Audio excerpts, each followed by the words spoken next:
Hey, it's time for D&D. It's Wednesday night. This is the Wiley Hobbit network of role-playing games channels.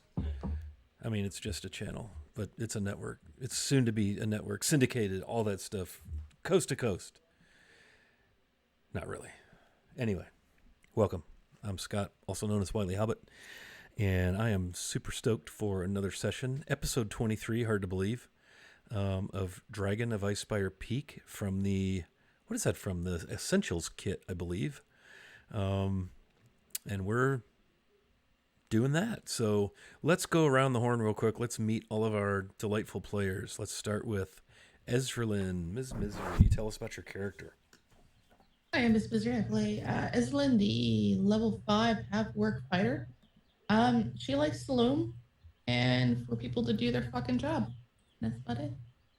Do your fucking job, fuckers. Yes. Oh, did I mention this is a rated R stream for strong language? No, it is. It literally is. I never mention it, but now's a good time. All right. Matthew Von Felt, tell us a little bit about him. Yes, I'm Matt, Dungeon Glitch on Twitter. I play Von Felt. He's a level 5 human fighter, primarily an archer. He's all about eating stuff, so that's his thing. He's very, very archy. Yes.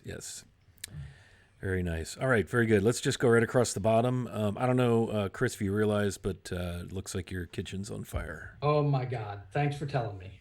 At the break, we'll have someone deal with that. Okay. Hopefully nice. It won't be too late. Hey everybody, I'm Chris, WikiVA on Discord and Twitch. I play Ethan, the 1000th level human diviner. Last episode, Ethan got to explore a temple of Savras. That would be like you and I seeing a concert by Looking Glass. It's the same kind of effect it would have on us. So I'm sure that Ethan will handle this newfound information with this newfound knowledge, and he'll carefully consider what he's learned and take that information where it leads him, and he'll do nothing totally crazy or blow it way out of proportion. Probably really responsible too. Like going to be totally responsible. Yeah. Well, to rebut, I would invite my friend Carl to step to the microphone and tell us a little bit about Tanner Seawalker. Hello, I am Carl. I am Carnage on the Discord. I have been friends with Chris for many, many years, and yes, his references do not get any better over time. I play Tanner Seawalker, everyone's favorite swashbuckler rogue. Really kind of the key pin of the whole underlying story arc here. My quest to find the angry sea bass amulet. There's some side story about a white dragon, but we'll get to the heart of the adventure soon enough. Right. Yeah. This is what, your 4th episode, and you're already the linchpin of the tale? Is that? That's the effect I have on people. Yes. It's amazing. Yes. Yeah. Well, I'm glad you see it that way. So, Null, Gideon, tell us a little bit about your nullness. Hey everybody, I'm Gideon on the inside across the internet, and I play Null, the finally level 5 necromancer who can now do necromancer shit, and I'm very excited.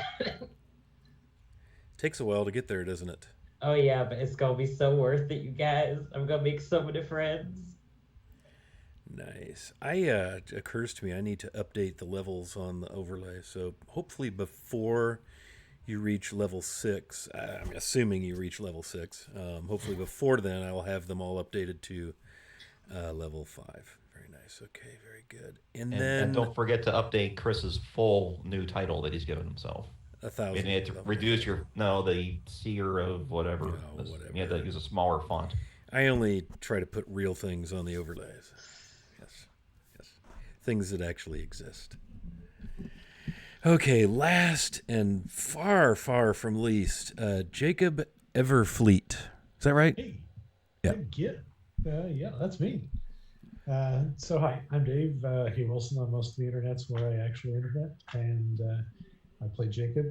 He is a trickster domain cleric and seems to be keeping people alive, although some people who have normally been horizontal are strangely vertical for a full session, so that's always cool. Yeah, we had a combat situation during which Null was not laid out cold, near It's death's down. door.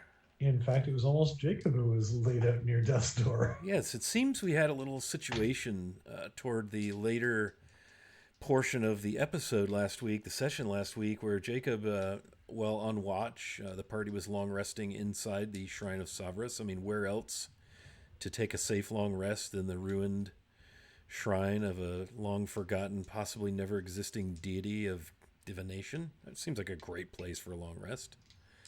When, what to Jacob's surprise, did he hear gently rapping at his chamber door? So he threw on his nightshirt and listening. threw You're open the listening, Colin. sash. Getting my stories all mixed up. But yeah, Am I so wondering, should there appear but a miniature chimera who's breathing fire everywhere? except for the miniature part, like full sized, and Jacob stepped out front to see what was the matter. And came Following back all with the no clatter. eyebrows. And yeah, got sizzled pretty hard by the chimera that was lurking on the gable end of the ruined Shrine of Savras. Battle ensued, and they did manage to put the chimera down. Thanks in large part to the stupidity of the aforementioned Hellbeast. Chimeras are not known for their strategery, cleverness, or ingenuity, and this one suffered greatly as the result of trying to wedge its large form through a 10-foot wide double door that was being held by a rather disgruntled half-orc with a flame-tongue greatsword, while being shot at by a pink arrow-wielding champion fighter, while also being plinked with magic missiles and rays of frosty cone goodness, and so on and so forth, and all of that. So it died. Definitely And- lacking its smartitude. That's lacking in smart. Yes. That's where we're going to start tonight's episode. But before we do that, there was a lot more to last week. In fact, they had the chance to explore the ruins of this shrine. And lo and behold, they found an altar in the sanctuary, of all places to leave an altar. And of course, Ethan lost his mind and had to touch everything, as wizards are known to do. And as he touched, he laid his bony young hands upon the cold, dusty stone of the altar of Savras. He was granted a vision, an experience. 6-7 hits of acid type experience. It was a good one, yeah. And in turn, having witnessed Ethan have his moment, Noel pushed through the group and promptly leaned against the altar, thusly exposing himself to a similar but altogether different vision/trip. Not to be outdone, Von felt it necessary. Von felt it necessary, am I right? To lay his gifted hands of archery upon the altar, thereby granting himself an interesting little vision. And finally, Tanner Seawalker first saw a vision on a swampy planet with a little green hermit, then was confronted by an angry old man with electrodes coming out of his fingers and a big, tall, deep-voiced fellow with a flaming blue light sword. Oh, no, that's not. Different vision. Yeah. Skywalker. Yeah. So anyway, the party each had visions that were incredibly deftly described by the dungeon master. And that's really mostly what happened. Ethan found a staff that, it's just a big stick. But upon casting the Identify spell, perhaps aided by the great divining Dwemer present in the altar, Ethan discovered that he is the possessor of the Staff of Perception. Perception. See, like that. If I'm working with some effects on the stream, I hope that came through. It has this really cool like top on it. Can I think about like Gandalf's staff almost, but instead of just the little things sticking in one direction, they are all kind of enmeshed around this incredibly beautiful, clear, faceted gem. And it turns out the Staff of Perception.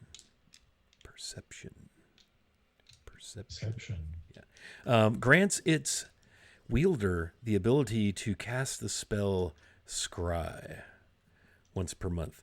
I don't recall right off the top of my head what wizard level spell that is, but it ain't first. That's a Mondo spell. It also, the gem, it turns out, that happens to have engraved or etched upon it the symbol of Savras, the ever-watching eye. The gem itself is a gem of seeing. And the staff is a +1 quarterstaff, which is better than the $1.25 quarterstaff that Daffy Duck wields in the Warner Brothers cartoons. So that pretty much catches us up. I think there might have been some loot or treasure, whatever, But yeah, so Ethan's all excited because he's got a seeing stick from his, we're not sure, real deity or not. But, I'm sure it's overhyped magnifying glass. It's yeah, fine. like, don't let me catch you killing ants with that thing, that kind of deal. Yeah. Okay. So with that ridiculous recount of our adventures, let us delve deeply into episode 23, Unanticipated Aid. The scene will open. It is time really to finish your long rest, which was so rudely interrupted by the clatter of the chimera upon the stone tile roof of the ruins. So you're going to go ahead and be able to hit the long rest button upon your character sheets, and we'll open the scene the next morning. And if anyone needs to know the date, it is 30 Flame Rule is the date of the Harpster Ferunian calendar, the day before, Midsummer.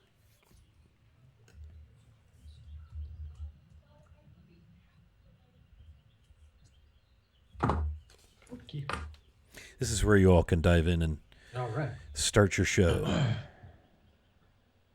So Ethan, when everyone's up, Ethan's gonna go over to Ezra and sit next to her and say, "I believe I have divined our purpose."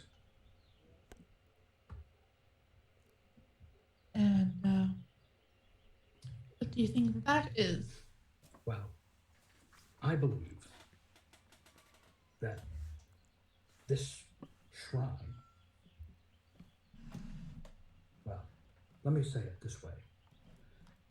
When I touched the altar yesterday, I had the vision that I described, but more importantly, Savras himself spoke to me.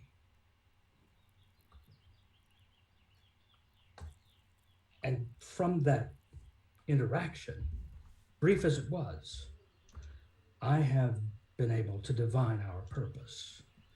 Savras wants two things. The first thing he wants is he wants this dragon dealt with. Obviously, he was able to divine at some point that this dragon would pose a threat to this region. And the altar showed me the location of the dragon. Of course, I had already divined that on my own. But clearly, he wants that threat dealt with. The second thing I believe he wants is he has returned to Faerun. And he wants his influence reestablished. I, Ezra, am his oracle. I am his oracle. I, with your help, will reestablish his influence in Faerun. Ethan, you're my friend.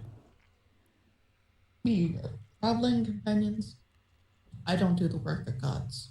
Well, When I don't do the work of people, speaking for gods. I am his oracle. That's good. Not doing it. Well, I think what we have to do a couple of things. We have to deal with this dragon, first of all. The second thing I think we need to do is find out more about this god and what happened to him. I have some acquaintances back in Waterdeep who could potentially help us with that once the dragon is dealt with. And I would suggest that we head to Waterdeep and speak with those acquaintances. They may be able to tell us the location of other similar shrines. We've recovered one artifact from Savras, and he looks at his staff. I believe we can recover additional artifacts that will help me reestablish his influence and favor. I need, as the Oracle of Savras, need to reestablish his presence here, rebuild shrines, get people to come to the calling, and eventually find someone to lead this church. It's a weighty task, but one that he has chosen me for as his oracle. Null's just off to the side, he probably overhearing this and just sipping out of her water skin like, That's nice. Look, I don't know what you guys saw. To be honest, if it doesn't affect our next 5 days worth of survival, I don't care. Look, I'll get you where you need to go, but comes. We'll disband. I'm not doing the work of gods. Look, like I said, I like you. You're a friend. I'll get you where you need to go, but I don't mess with that. I don't mess with necromancy. I tried to stay away from wizards, but look, now I got 2. I'm not dealing with people in big mad ideals anymore. Well, Just, in you know, fairness, there's only one necromancer. And I see we're in agreement. We're in agreement. I haven't really done any necromancy since we met. I said wizards. I never said necromancer. The necromancy. I don't know your necromancy. I think the other thing we need to do before we leave the shrine is put it back the way it was when we came in. And I think we need to move the altar back to where it was, and then I would like to take these bodies of these priests and give them a proper burial. I think they've earned that, defending this shrine.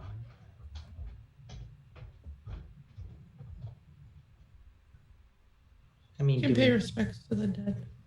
do we know they defended the shrine? I mean, we don't really know what happened to them. Well, I think that they are wearing the vestments.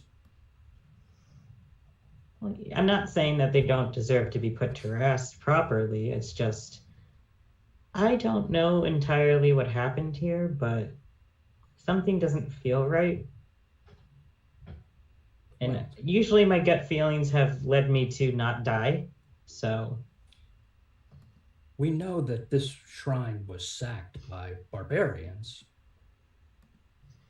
yeah, supposedly according to a story told to us by a tavern keeper. And we know that those barbarians also sacked Coneyberry, and that the survivors from Coneyberry brought their treasure to this shrine, and the priests who were here hid it in plain view, and we've confirmed that because we found it.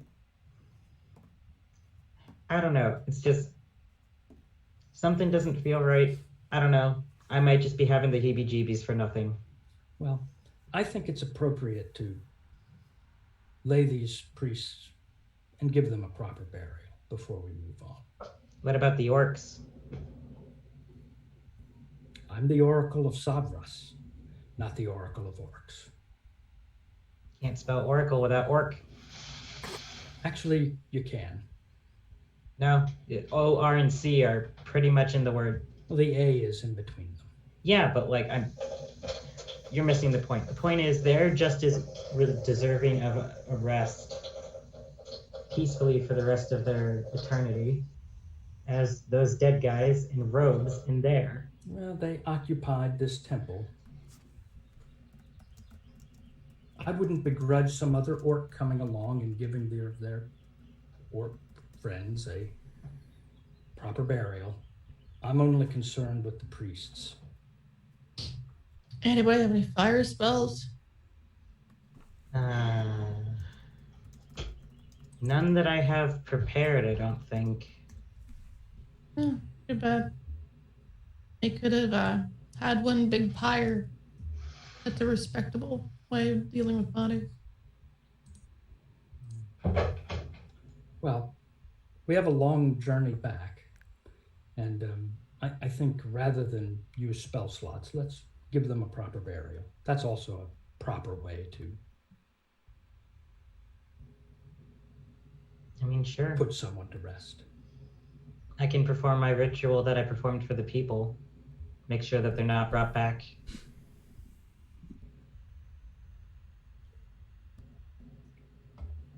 And then I think once we've done those two things, there's really nothing more to do except take our bell and go home. Sorry.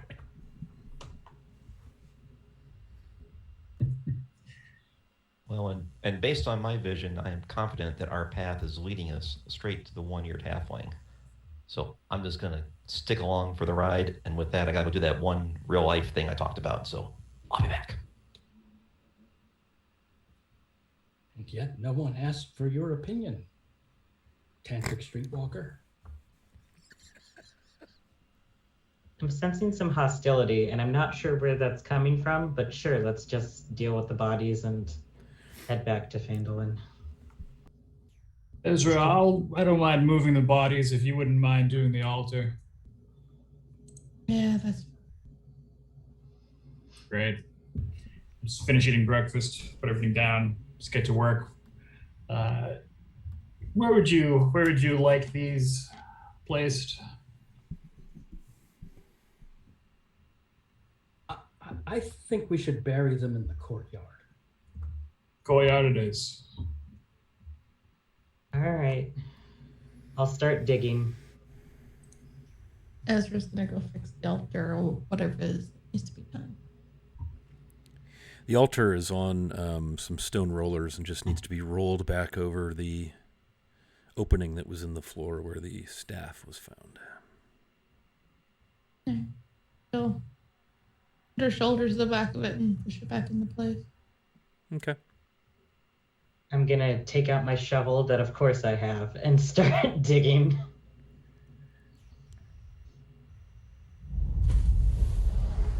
Don't know how long it's gonna take to intern some dead guys, but And we as got it. And as fixes the altar, she'll come back out and help dig.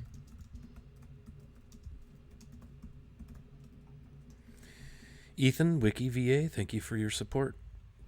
Pleasure. The sub, that will add a +2 to any D20 roll, bringing the party to a total of 4 of those. So thank you. Nice. Ethan will supervise and make sure everything's going the way he envisioned it going. Very Okay. delicate and respectful of these remains.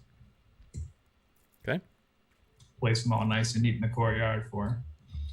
However, Ethan prefers this done. Ethan, I have a question. I don't want to do anything untoward, but I could use one of these skulls. But if that's not cool, I can just take one of the orc heads and just strip it. I would prefer that we leave these priests intact, I mean, minus the finger bones you already took. what greater honor than their bodies being still put to use and helping the Oracle of Savras along the way?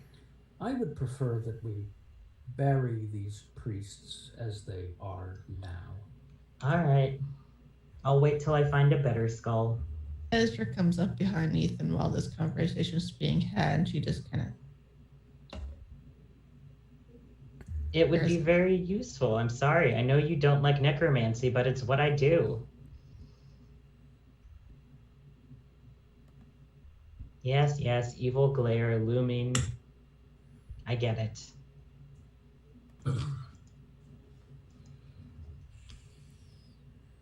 Find a skull elsewhere. Maybe the bugbear skulls have finally started peeling flesh back in the trench, back in the village.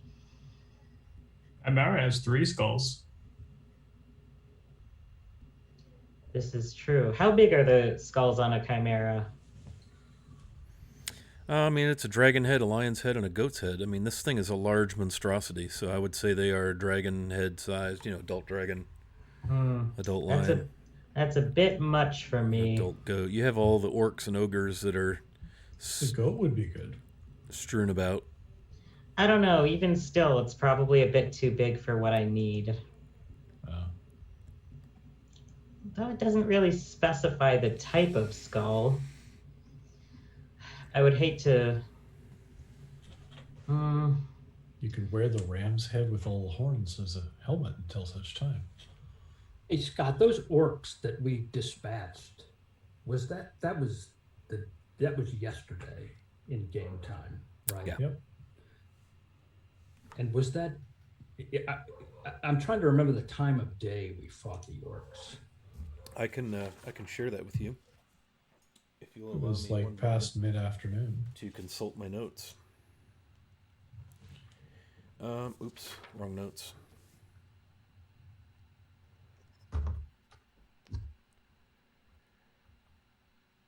Yeah, it was during the day.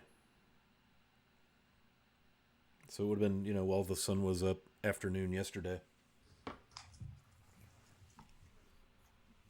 Are you going to take one of those orc skulls for your use?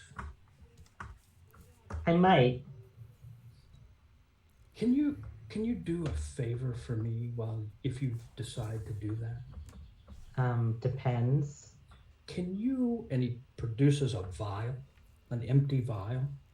Can you, when you're taking the skull, could you fill this vial for me with some of their blood? I suppose. I would appreciate that. It might have started coagulating a bit, so I don't know. Junkie salsa. Blood's blood. I mean, how much blood you need? Just a vial. It's a small vial. Okay, I'll see. I'll go and start hacking away with my dagger at one of the orc necks to decapitate it and get the head going. Yeah, fair amount of Oh, blood. wait a is second. Definitely. How big is an ogre head? It's definitely bigger than a human head. Well, yeah, but is it carryable in like a pouch or like a bag? You can put it in a bag, yeah. Because I remember I used one of my spells and it kind of stripped the flesh already off of the ogre head. Yep. That is correct. That Yes, is. you do have a stripped bare ogre skull at your disposal. I think I'll take that instead, but I can help you with the blood anyway. And I stab my hand and start filling your vial. At least we know it's fresh, right? Actually, You want your orc blood. Actually, I would actually need the orc blood. Okay, I rinse out the vial and go after the orc blood. Okay. Orc blood for Ethan. Thank you. And he puts the vial away. And then I got myself an ogre skull. Now I just need to do something crazy expensive with it. But it'll come in handy. Very nice. So Von Felt and Ethan are taking care of the bodies. Burial. Ezralin has reset the altar and the plate in the floor that was covering that cavity. Jacob, what do you have going on this morning? Jacob's just making breakfast and watching everyone else be active. Because it's weird that we're burying 100-year-old dead bodies and milking orcs for blood and stuff. You have a strange definition of weird. Yes, well. All in a day's work, right, Ethan? No. That's right. Okay. What's on the breakfast menu this morning, Master Pancakes and Everfleet? bacon. Pancakes and bacon. Nice.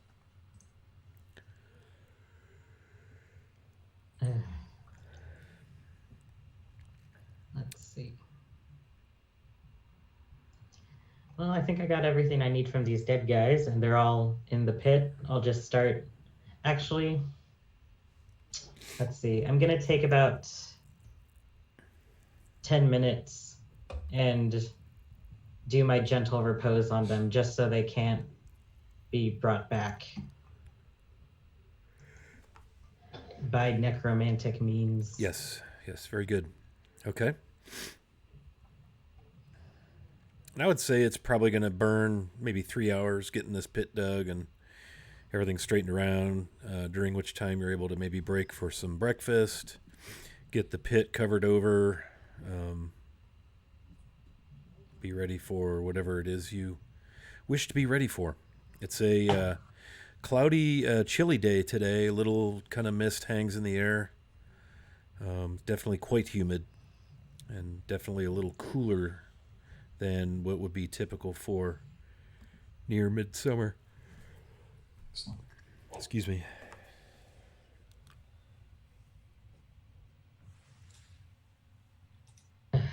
Well, if y'all are ready, guess we could start heading back. So before we leave, Ethan's gonna stand over the grave and he's going to whisper a prayer over the grave, and then he'll turn to the others and say, "I'm ready to head back to Phandalin."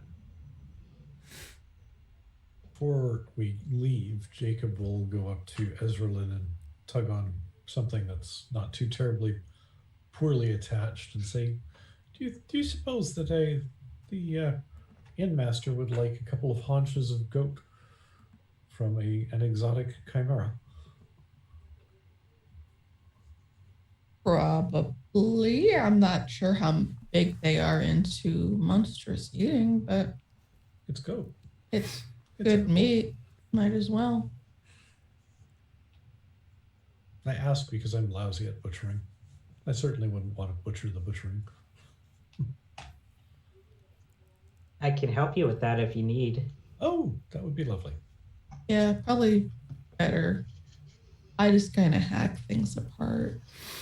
Anatomy has always been my strong suit. Good. Well, the rear haunches seem to be ideal. I don't know how good dragon neck would be. Might make them soup. I know that dragon bones make excellent broth, but Well, there's a skull. It'd be rather large. Make for interesting broth. Dragon skull broth. I'll just get what I can. That doesn't over encumber us. Okay. Roll a survival check. Survival. Okay, that is a 15. 15. Okay, yeah, you're able to get a hock, a leg off of this thing, mostly intact. It's probably not the most artfully butchered bit of work. What will you do to keep the meat fresh on a balmy, misty, dewy summer day? Salt that sucker. I cast Gentle Repose. I mean, you can do that. Why not? That would keep it fresh for a 10-day. I salt it too, but like as I'm salting it, I do my little ritual so that it stays really fresh and people just think I'm really good at butchering. Okay, yeah. Fair enough. All right. I'm a walking refrigerator, you guys.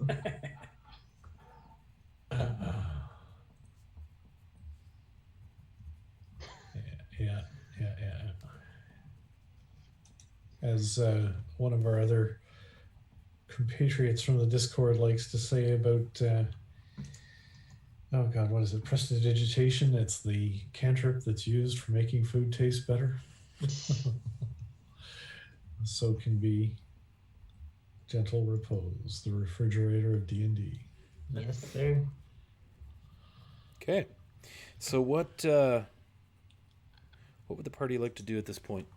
Oh, and Ezra, you're carrying a 50-pound, 3-foot diameter gold bell. Bell made of gold. Yep. Okay, I guess I've got that strapped to my pack. That's how Yeah, the we jerry-rigged treasure. like a backpack sort of thing. That's how the treasure from Coneyberry was hidden in plain sight. They cast it in the shape of a bell and painted it copper. And it was hanging in the belfry. Ezra is grumbling about being a goddamn pack mule for most of the trip back. You'll hear her grumbling under her breath. I'll take it if you don't want to carry it. It's fine. I mean, I might be able to make it a little lighter for you.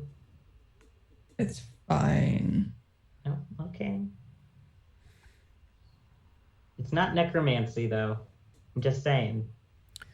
It's more like metallurgy. It's fine. It's fine. Okay. I mean, usually when people are still bitching about something, they want help, but like, okay, boss.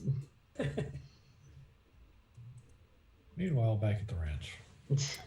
Oh, So- remember that? You all decide to break camp and head west back to Phandalin. Do I have that correct? Si, got it. senor. Okay, and it is a Hey. 2.5 day, give or take, trip back to Phandalin. Your first day on the road, which is the remainder of 30 Flame Rule, passes without incident or interesting event as you make your way along the Tribor Trail headed west. The forest of Neverwinter Wood flanking your north flank on the right side. The hills and foothills of the Sword Mountains far off in the distance on the southeast side or your left side as the road finds its way southwesterly. You will need to find a place to camp. I mean, unless you wish to push through and just go straight through. That seems like a bad idea. Let's do it. I do have one question. Now that I'm back, am I still alive? Technically. Yes. Technically. Close enough. Thanks. Your demeanor is quite animated. Oh, Say you're the life of the Hey. party. or the People in un- Kalimshaw don't like you either. I don't know. or the afterlife of the party. Okay. It's just that Null has strings now that connect the two of you. God, I was only gone 15 minutes. Okay. Whatever. amazing I rolled what- it. It's amazing what can happen in Dungeons and Dragons in 15 real minutes. Yes. Okay, so it's the sun is setting in front of you to the west, and it is getting late. The shadows are growing upon the road. I look around and see if I can spot anywhere good for us. But man, You have no problem. You've become comfortable, scouting this out. Von Felt, having come this way, now you're going back this way. You're able to find what appears to be a nicely defensible little bit of higher ground above the road, away from the road, that sort of thing. Fantastic. It's not gotten warm, and in fact, now that the sun is mostly down, you would not have seen the sunset because it's been so cloudy and misty, and it's gotten downright chilly and slightly unpleasant with the picking up of the wind that's coming from behind you from the east, blowing at your backs, and it's pretty stiff breeze. It's not quite raining, but you're pretty wet from the heavy air, the mist.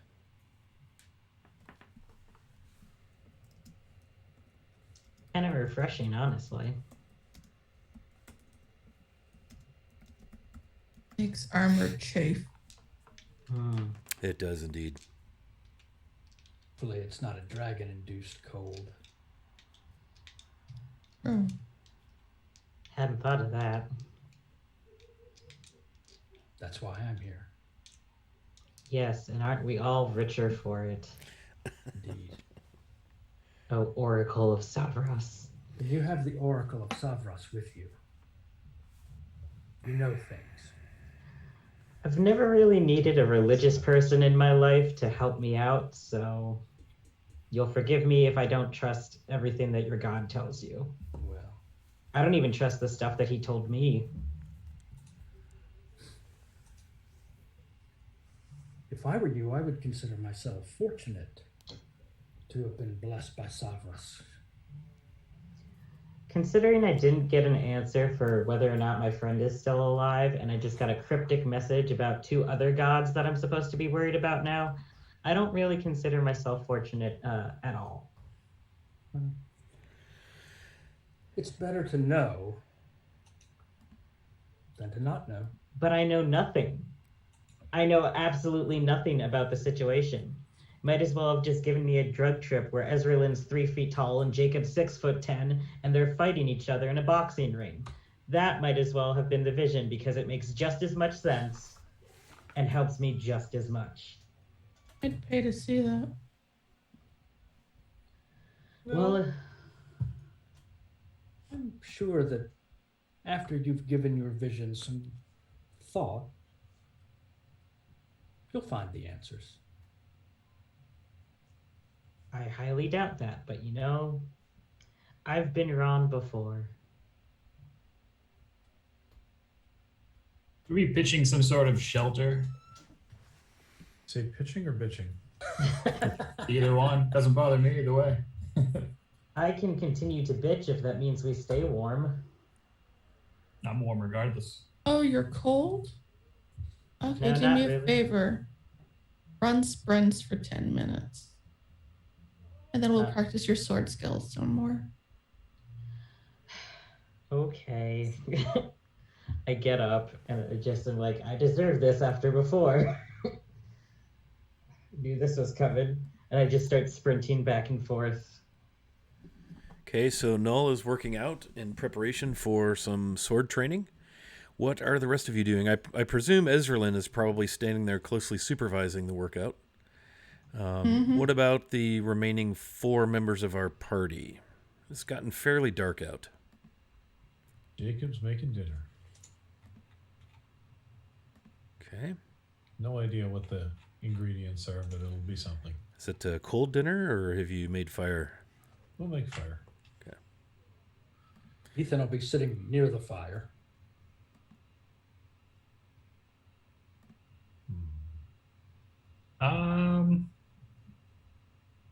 Is there any could I actually make any kind of shelter that would help?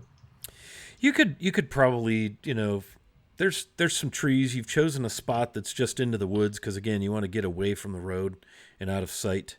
And there are enough tree trunks close enough together that you could fashion like a rather large lean-to type of a shelter with, dead sticks and Perfect. limbs and things. It will take you a little while, but yeah, you could definitely get that done. Sure. I'll get started on that. Okay. Tanner, what will you be doing while all of this other activity is going on? I will try to help put some kind of shelter together. So Great.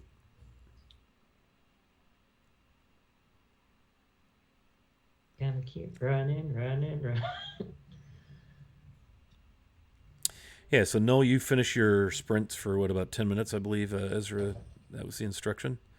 Tanner and Von Feld, it probably takes you a good hour or so, give or take, to get something that's going to at least, if it pours down rain, will keep you sort of more drier than wet-ish.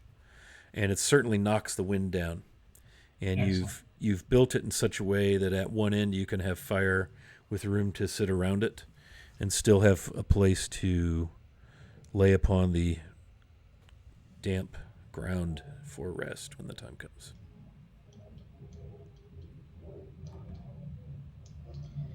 Good job with Okay. the shelter. So now what? I've done the running thing. What else? Oh, yeah. Go find a log and lift it 50 times. What? You have to build your upper body strength. Nice. The legs, now you need to do your arms. Leg and arm day on the same day. Once This you just- do that, then we'll actually take out the swords. Okay. Any particular size of log? Biggest one you can lift. You mean a twig. And I'm just gonna go off and look for a sizable log. I know my limits. Yeah, you don't have any trouble finding. There's some dead wood, a couple of trees that have fallen, probably from a storm or something. But Yeah, you don't have to venture too far out of the glow of the fire off a ways away to begin your arm training with your heavy log. Do I have to roll for strength to see if I can even lift anything? No, I'm going to trust that you can find something you can lift and work with that. You know, if it's way too heavy, you'll back it down and find something a little lighter. Right. Yeah. I'm gonna haul a log that is sizable enough and back to camp so I'm not too far away from everybody Okay. and just start doing log curls. And as I'm doing it, I'm just like, is this because I was sassy earlier? A little bit. That's fair. I'm just gonna keep doing it. You eventually finish that. Ezra's going to get you to go through defensive positions and correct your posture. That's basically what she'll do.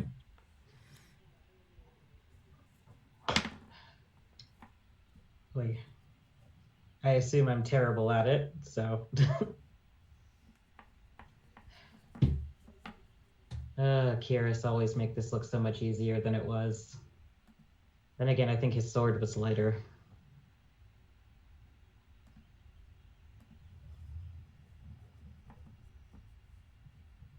Okay, so Null and Ezra do their sword play, some training.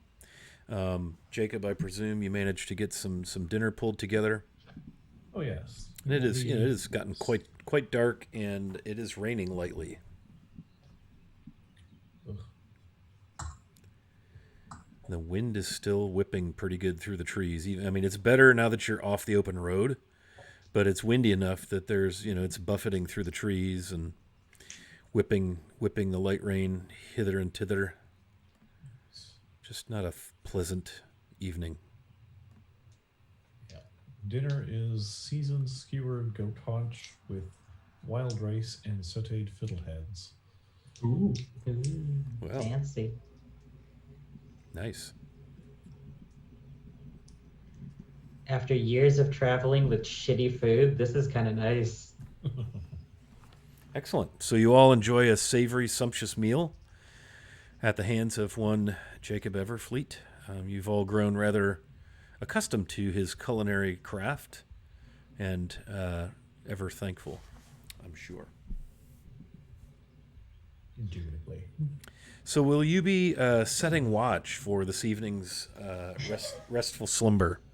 Yeah. Von Who's gonna Felt? take last? Von Felt's going to roll over and crash. Yep.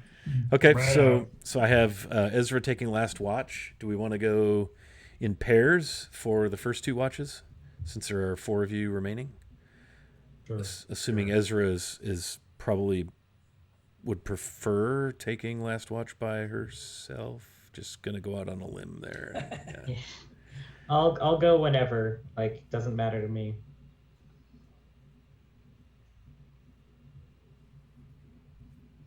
No one wants to be my friend. I'll be your friend. I'll be there Okay. with you. All right. Jacob and Null, the dream team, the tallest and the shortest. The most vertical and the most horizontal. You Oh, taking come on. first or second watch, friends? First. Yeah, probably first because we both have like dark vision. Okay. right? Yeah, sure. Close. Actually, as a halfling, I don't, but I have a little thing that helps me with that. Oh, okay. He just flips down a pair of goggles over his eyes and they. Gotcha. You look really cool. I'm just gonna say it. Thank you. Oh, that's right. You have the I beer look like a goggles, weird don't you? owl. Yes, I do. The beer goggles. Okay, so that'll mean that Tanner and Ethan will get to share a bit of watch time together. Won't that be lovely in the middle of the night? Okay. Null and Jacob, please roll perception for your dungeon master. Yes, sir. If you would be What's your dungeon master bonus for perception? so kind. -4. -4. All right. 12. 8. Okay. Nothing gets past the dream team. Yeah. Nope. It's a quiet night. You hear wind whipping outside your shelter. The occasional owl hooting. It's other than that, it's just It's weathering outside, but you don't hear anything other than that, Excellent. which I'm sure means that everything is A-okay. Yes, the ghost of Chimera passed. Ooh. All right, so it'll be time for you to relieve Tanner and Ethan for their watch. Or not relieve, but wake them up for it. My apologies. Words. It will be relieved. Okay. Anti-relieve. All right, so Tanner and Ethan, you are now charged with the safety and lives of your traveling companions. Oh God. That'll be fine. I would humbly ask you to each roll perception for your dungeon master.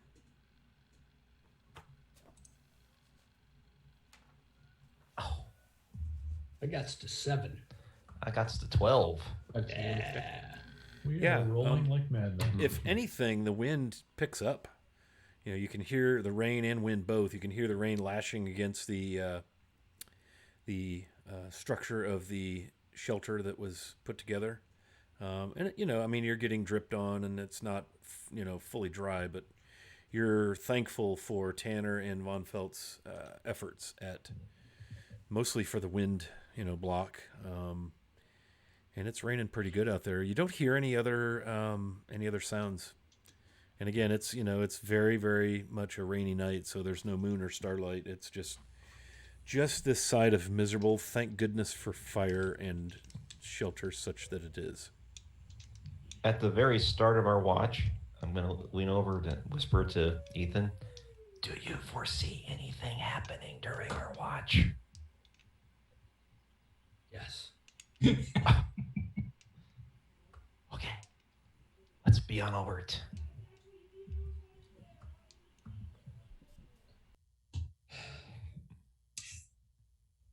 And then nothing happens. Right? I thought you foresaw something. Did. What I did you? foresaw that you would ask me a really stupid question. I'm sorry to disappoint you. The Oracle of Savras sees everything. Nice. Well, Oracle of Savras and friend, your watch concludes. It's time to rouse the sleeping form of your traveling companion, Ethan, Ms. Ezralin. Tantric, you should wake Ezralin. No, don't have me. What? I'm not sure that that's a good idea. No, I think it's her turn. She'll want. Well, you to yeah, do I don't that. think it's a good idea for me to wake her. No, it's good. But you have a long stick now. Why don't you use it? Nah. Go ahead. It'll be fine. Sure. Do you foresee anything bad happening if I do that? No.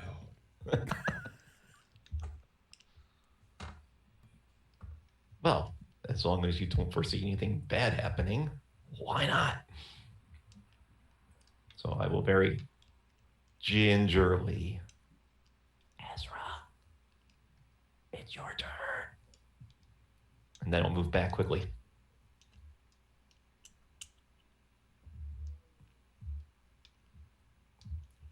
Then I will go back, tap her a little harder. Ezra, it's your turn. And then I will move back quickly. She wakes up. If you poke me again, I'm starting to cut things off. And she'll sit up, shake herself off, and then go take a spot by the fire.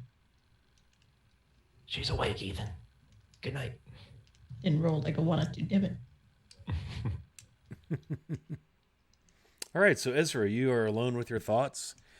The most peaceful, slumbering sounds are coming from Mr. Von Felt, who's been enjoying a disturbance-free evening of sleep. Not even cold. Ezralyn, roll perception for your favorite dungeon master. I mean, I could be a bit presumptuous by saying that, but 17. I'm hopeful. Yeah, it's raining. It's raining loud. It's raining hard. It's winding. It's downright unpleasant. But you two are thankful for the efforts of Tanner and Von Felt with the shelter. It's doing a fair job at least keeping the heaviest rain off of you and certainly blocking the wind. But nothing else happens as apparently the sun is cresting somewhere, because it's going from just pitch black to a little lighter gray and a little lighter gray and a little lighter gray. And you stick one head out the end of your long shelter as your companions continue to sleep, and you just see this veil of water coming down through the trees, steady but not a downpour, as dawn has dawned somewhere enough that you have a very gray, wet morning before you. Yeah, I'll start poking people awake. Okay.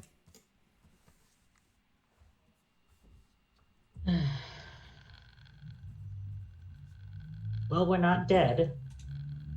So, wait, hold on. I gotta check my pulse. Yep, we're still good. Nothing. And We have to make sure that we carry the bell the proper way. What? Is there an improper way to carry a bell? Prevents it from getting heavier. Oh, I see. Don't want it to collect water, right? We covered this yesterday. Oh yeah, I probably wasn't paying attention.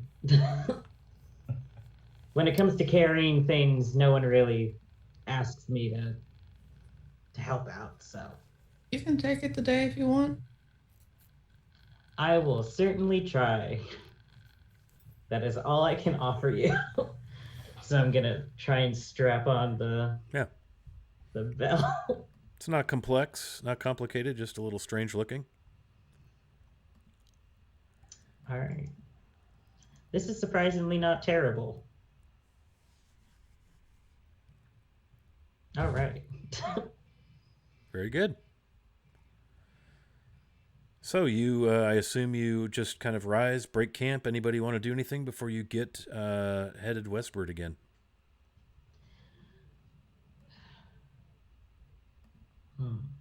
Nothing comes to mind. Okay. Yeah. So you make your way down off the hill that's, just a little ways into the forest where you made your camp. All should be thankful for Mr. Von Felt for finding you a bit of high ground upon which to lay your weary bones, because while it did rain quite a bit, it was wet, but it was nothing like it would have been had he not found you a good place to rest. So you make your way down to the road several hundred yards away and begin to head southwest. And it's just a depressing, gloomy, off and on again, light rain, couple of real good showers kick in kind of day. Summer day. It's midsummer. Woo. My favorite kind of weather. Makes the ground nice and soft for things. If it's any consolation, it's no longer windy, and it's becoming warmer again, like back to the right, seasonable, 75 degree kind of. So at least the wind and the cool air mass have departed the region. And the winds were coming from the east yesterday? Correct. Yeah, from your back. From our back. Or actually a little bit kind of from your left shoulder, because you're traveling southwest. So they would have been blowing kind of across your left shoulder. Let's see. Who wants to bet that nothing bad happened to Fandolin while we were gone? I'll take that bet. I say a few more people are probably dead. But Right. summer is.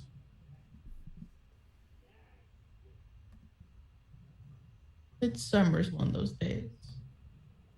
It happens. Yeah. I'm hoping that it's like natural causes or someone was just real old. Is anyone? I'm just curious. Is anyone paying attention to the surroundings, looking about, being alert, keeping an eye on things, or should I just devour you all as you walk along Ezra always mindlessly? does. Okay. Yeah, I am too. His Ethan was card, thinking so. about the wind and which direction it was coming. Yeah, I would say Ezra and Von Felt in particular, since Ethan was thinking more about weather. You've noticed that there are cart tracks in the muddy road that would have come through during the rain versus before. Like they've been made since it's been raining.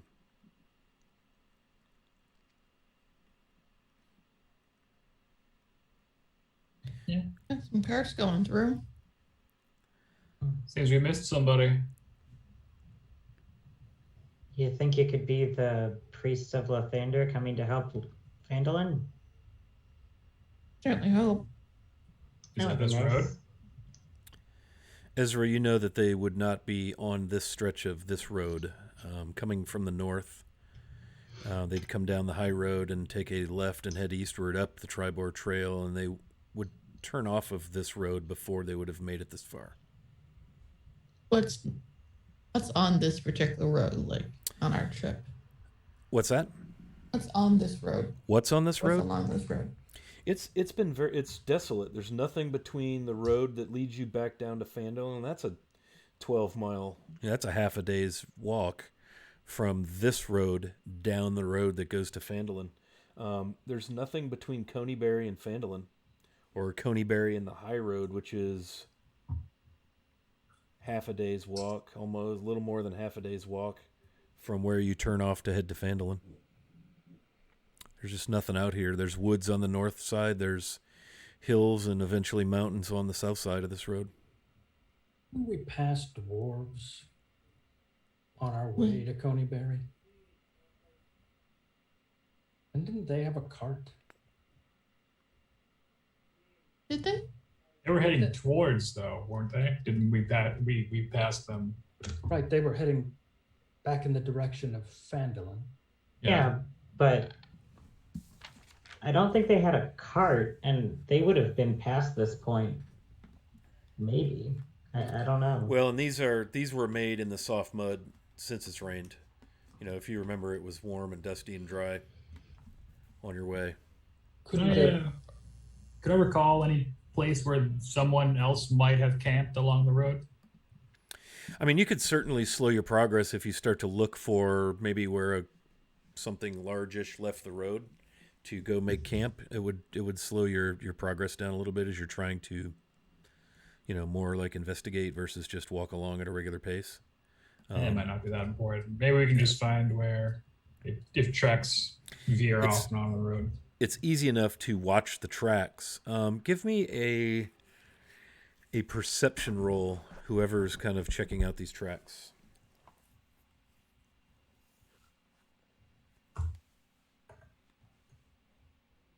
9. 20 from Null. 15 from Ezra. Okay. Yeah, Ezra and Null in particular, you notice the shape of the hoof prints of the horses. They are unshoed and they are pointing in the direction of east. So they are going opposite your direction along the trail. So if they've camped anywhere, it would have to be, if it was like last night's camp, it's probably behind you and beyond where you were camped. They would have passed you before they camped. But you may come upon where they camped the night before because you're going to be on the road that long. But yeah, you can tell by the direction of the booted feet and hoof prints that they were headed eastward. How big are the feet? Multiple horses. They look to be human-sized feet. Boots, more like traveler's boots versus like military army hard boots.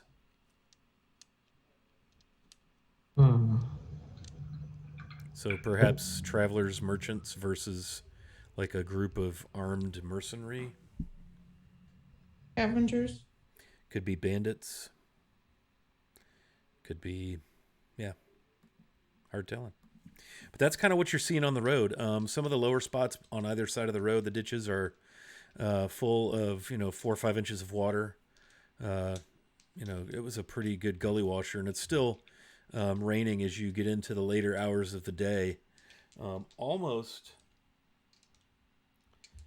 to where you're going to be turning off to head to Phandalin. It's not far away. Let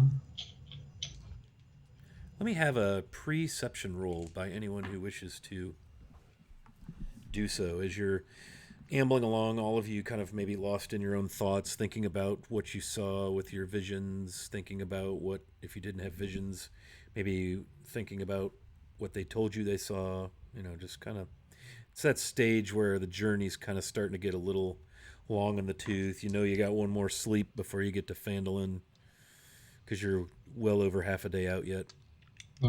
Another 20 for me. Probably the only ones I'm going to roll for frickin' perception checks. Nice. 23. 23. What else? 8. Okay. Ethan got a 5. Nice. Null and Tanner, you hear hoofs. Hoofs? Hoofs. Hoofs. Hoofs. Hoofs. What has it got in its hoofs? You hear the familiar beat of horsing coming towards you with hoofs.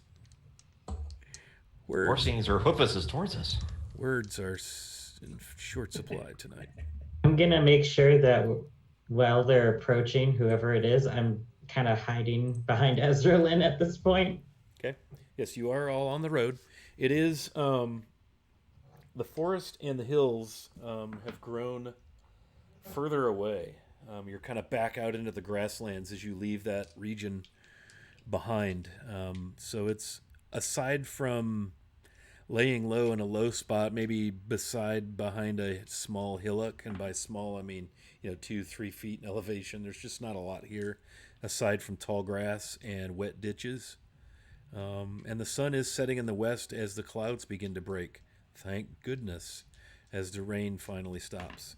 And yes, you hear the unmistakable sounds of hoofs on the road ahead of you.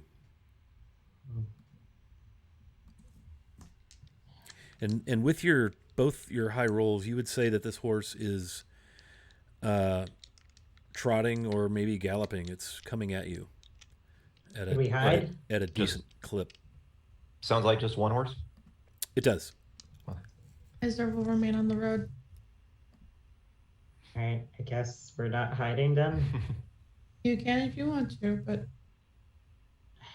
I want to see what's going on, especially with the people that went past us last night. Sure, I'm sure it's just one guy, so. Okay. You don't have to be up here. I'm not forcing the option. Jacob will be near Ezralyn. We all just cluster around Ezra like kids hiding behind their mom. Yeah, Israel, she won't stand in the middle of the road, but she'll step off to the side, but she's doing the standing up guard thing. Before too much longer, on the horizon to the west, or southwest technically, and the road has turned a little bit more southward in this stretch. You do see the silhouette against the pinks and oranges of the setting sun of a lone rider upon a horse, galloping towards you, not at breakneck speed, just clipping along, kicking up spray and mud. And as the rider approaches, looks to be human-sized, cloaked, hooded, kind of bent over the horse just a little bit. You can see now the horse has got mud and such that you would expect from riding in the wet, dirty track. And they pull back on the reins, throw back their hood, and laugh and smile. There you are! It is good to see you, friends. And before you sits upon a decent riding horse, Barnabas Waterford from the village of Phandalin. You recall Barnabas is the brother of one of the victims of the dragon attack. I don't know if Ethan told you, but the dragon has a name. You told him the name, didn't you, Ethan? You didn't?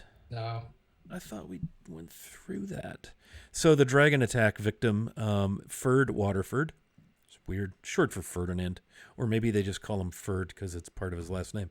But at any rate, atop the steed who stops and kind of angled across the road in front of you is Barnabas Waterford. Waterford Crystal. Bye. What are you doing out here? Is everything okay? Well met. Good to see you, friends. Glad tidings. Glad tidings. The deceased live again. It's a miracle. By the hand of the Morning Lord. Father Pete has come and saved them all. Oh, that's good. Yes. Yes. It is That indeed. was And he kind of Fantastic looks, news, my friend. Fantastic news. he kind of looks around. We should get off the road. It is nearly dark. Perhaps tonight we camp. Yes? And he's just beaming. Clearly a man who's regained his brother. He's joyous. He hops down off his horse and throws the reins over the horse's neck, and it just stands kind of nickering and stamping, breathing hard from his ride. He walks up and begins to shake hands and greet each of you with tears in his eyes. It's so good to see you. Thank you, one and all, for all you've done to help our village. We weren't expecting them to be there that quickly, were we? Well, you've been on the road like 5 days. Oh, okay, never mind. Yeah, that seems about right. 2.5 out, a day overnight there. You're like day 4, day 5. Yeah. I'm still gonna insight check this dude. Something's not right. 100%. I don't trust people. I think this guy's great. I'm gonna find us a good spot to sleep. Okay. 14 on that insight check. All right, so Von Felt, you're going to go about and find a camping space. How about roll me a survival check while you're doing that? Your sense, Null, is that this fellow is earnestly, genuinely glad to see you and filled with joy over the raising of his deceased brother and his family. If you recall, Fred, Berta, and Reese, the Waterfords, were slain by the evil white dragon whose name apparently escapes us at the moment.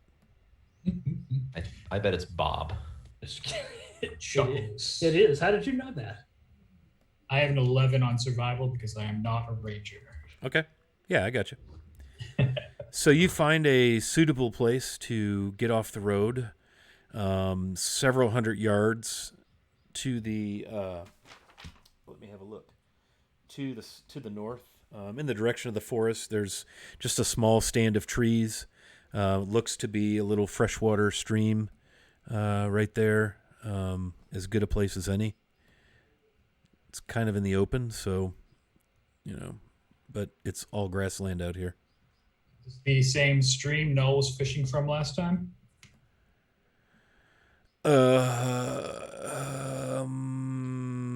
Sure. That sounds Our really first good. Day out. Yeah. Yeah, probably so. You're further downstream. You're camping closer to Phandalin because of the time of day that you left Phandalin and the time of day that you left the Shrine of Savras. So you're not, camping right in the same spots. Yeah, but you've found a suitable place. While they're doing that, I'm going to say to our guest, surely, Ferdinand, you didn't ride all the way out here in this dangerous grassland area to thank us. I'm Barnabas, and no, I rode out to intercept you. Harbin Wester sent me.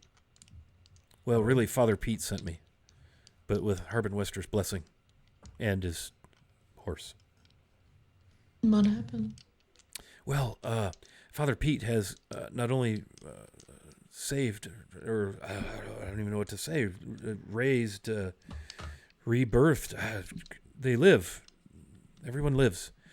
So he did all that, but he also had some glad tidings that I was instructed to share with you straight away.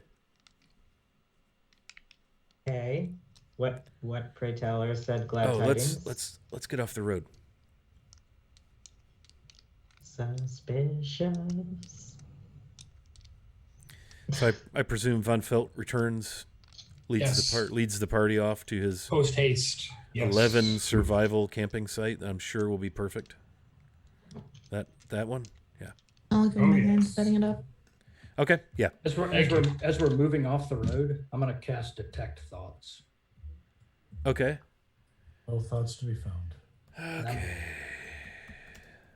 The caller you were trying to reach. 404, brain not found. So what does it look like, Ethan, when you attempt to cast Detect Thoughts? It's a VS&M with a copper piece being the material component. I'm just kind of curious. It is. So he takes a copper piece. He begins to softly chant magic, moving his fingers and hands. The copper piece moving in the palm of his hand, and he's able to cast Detect Thoughts. And initially, he's going to be able to learn the surface thoughts of the creature, which is Barnabas or whatever his name is. Barnabas Waterford. So Yes. I'm gonna get his initial thoughts. Yeah. He is so joyful and grateful, but also he has a bit of anxiety, some angst in the form of urgency, not so much like negative, fearful anxiety, right? Okay. He's anxious about something, and he's also quite joyful and grateful. Are you going deeper? I am going deeper. Okay. The psychic shovel. What is your spell DC for my wisdom saving throw? My spell DC is a 15. Wow. Okay. So as you're doing this, he's following along as you kind of make your way at Von Felt's suggestion to the campsite. Ezra's setting things up. What you're getting is he has what he hopes to be helpful news, and he's recounting all the information that he needs to share with you, and he's hoping that you can use this news for good purpose to deal with the dragon. It's about a weapon.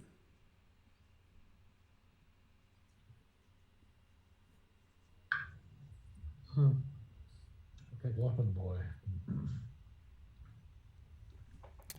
You feel your mind being probed back. Roll me an intelligence check. Straight intelligence with whatever intelligence modifier you should have. I got to 10.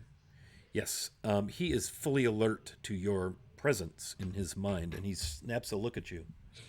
I'm gonna release the spell. Ethan, what? It's as if you're. Were you speaking just now? I don't believe Asking so. questions? It's like you're grilling me, or something, but yet you don't speak. No, I haven't spoken at all. Tell us your news. Why have you ridden all this way? Okay. Got a 4 on my insight. Yes, of course. The news at once. Yes. Will there be food tonight? I'm so hungry. Do you have food? He looks at Jacob straight away. Well, we have a cook who can probably whip us up some dinner, but let's get to business first. Yes. Let's. Of course. I'm sorry. I've ridden a long way most of the day. So, Father Pete, in addition to returning our families to life, I've never seen anything like it. They just walked out of the stable like nothing had happened. They were tired, quite haggard, drawn and thin, but Father Pete assured us that within a day or two they'd be fit as fiddles, I think is what he said. Yes. Praise the morning Lord. And you see that he's wearing a holy symbol, a talisman of some kind carved of simple wood. There's like a line across and then a half circle and straight rays shooting. Jacob, if you want to roll religion, I would be more than happy, or anybody who wants to, but I presumed it would be Jacob, maybe Ethan. I know what it is, but yeah. Inspiration point. That's the symbol of the Morning Lord. 17. Oh, that's a D12. I need a D20. Just 18. Yeah, you recognize this as the holy symbol of the Morning Lord Lathander. It's the sun rising above the far horizon. Yes. The most wondrous thing. They're all fine. They are only going to have to deal with the horrible memories of that horrible freezing breath. And he kind of goes a little white. But yes, sorry, the news. So Father Pete told us of, what did he call it? A barrow. Barrow? Barrel? Barrow. Burrow? A barrow, a burial place where a great green dragon was vanquished. North, let's see, kind of looks up at the stars. It's grown dark. Yes, northwest of here. More than a day's ride. Ride. Dragon Barrow. Yes, it's a burial place where a great dragon was slain a number of years ago. A green dragon, in fact. Yes, and in this barrow is a weapon of some power, a dragon-slaying blade, a sword. And he said that if we could get the sword, it might help us with the white dragon. Go kill the dragon if we give him the sword. He kind of stops. I don't believe that's what he suggested. No, someone here should use the sword. One of our heroes. Oh. The dragon. Azdraka. That's the name of the green dragon? Yes. Ezralyn, roll me intelligence. Like history. He said, a lady. Tanamir 11. Tanamir Alagandar. Yes. She was a scion? Something from Neverwinter. Simpleton? No. Certainly not. She's the person who led the group that slayed the dragon. Yes. And she and a number of the members of her party were killed and laid to rest in this barrow. It's a burial chamber underground. Yes. And he said if you can get in there, there should be the sword, the Dragon Slayer's blade. So let me make sure I'm totally understand what you're saying. You're saying that a priest of the Morning Lord Yes. told you to ride out here. No. He told all of us, and so Townmaster But he told Westner sent me to ride. tell us Yes. that we should go to this burial ground, Yes. desecrate it, remove a weapon from one of the bodies, and then use it to kill a dragon. Well, I mean, you don't have to leave to go kill the dragon right when you get the sword, but he said it might help us in our battle against the white worm. But he was okay with desecrating the grave. Yes. It's a place of evil and death. The lady, what did he say? Alagandar said that was her dying wishes, the corpse of the dragon and her fallen companions and the blade be laid there. Yes, that's right. Yes, that's what I'm telling you. But not that her grave be desecrated. That wasn't her final wish. I don't really know, but That happens. they're Sometimes long you since just put it dead, up there. and we need. I mean, we need to do something about this dragon, right? I mean, that's why Yeah. you're Indeed, here. and I guess priests of the Morning Lord can be practical when required. You'd be surprised. Holy men do.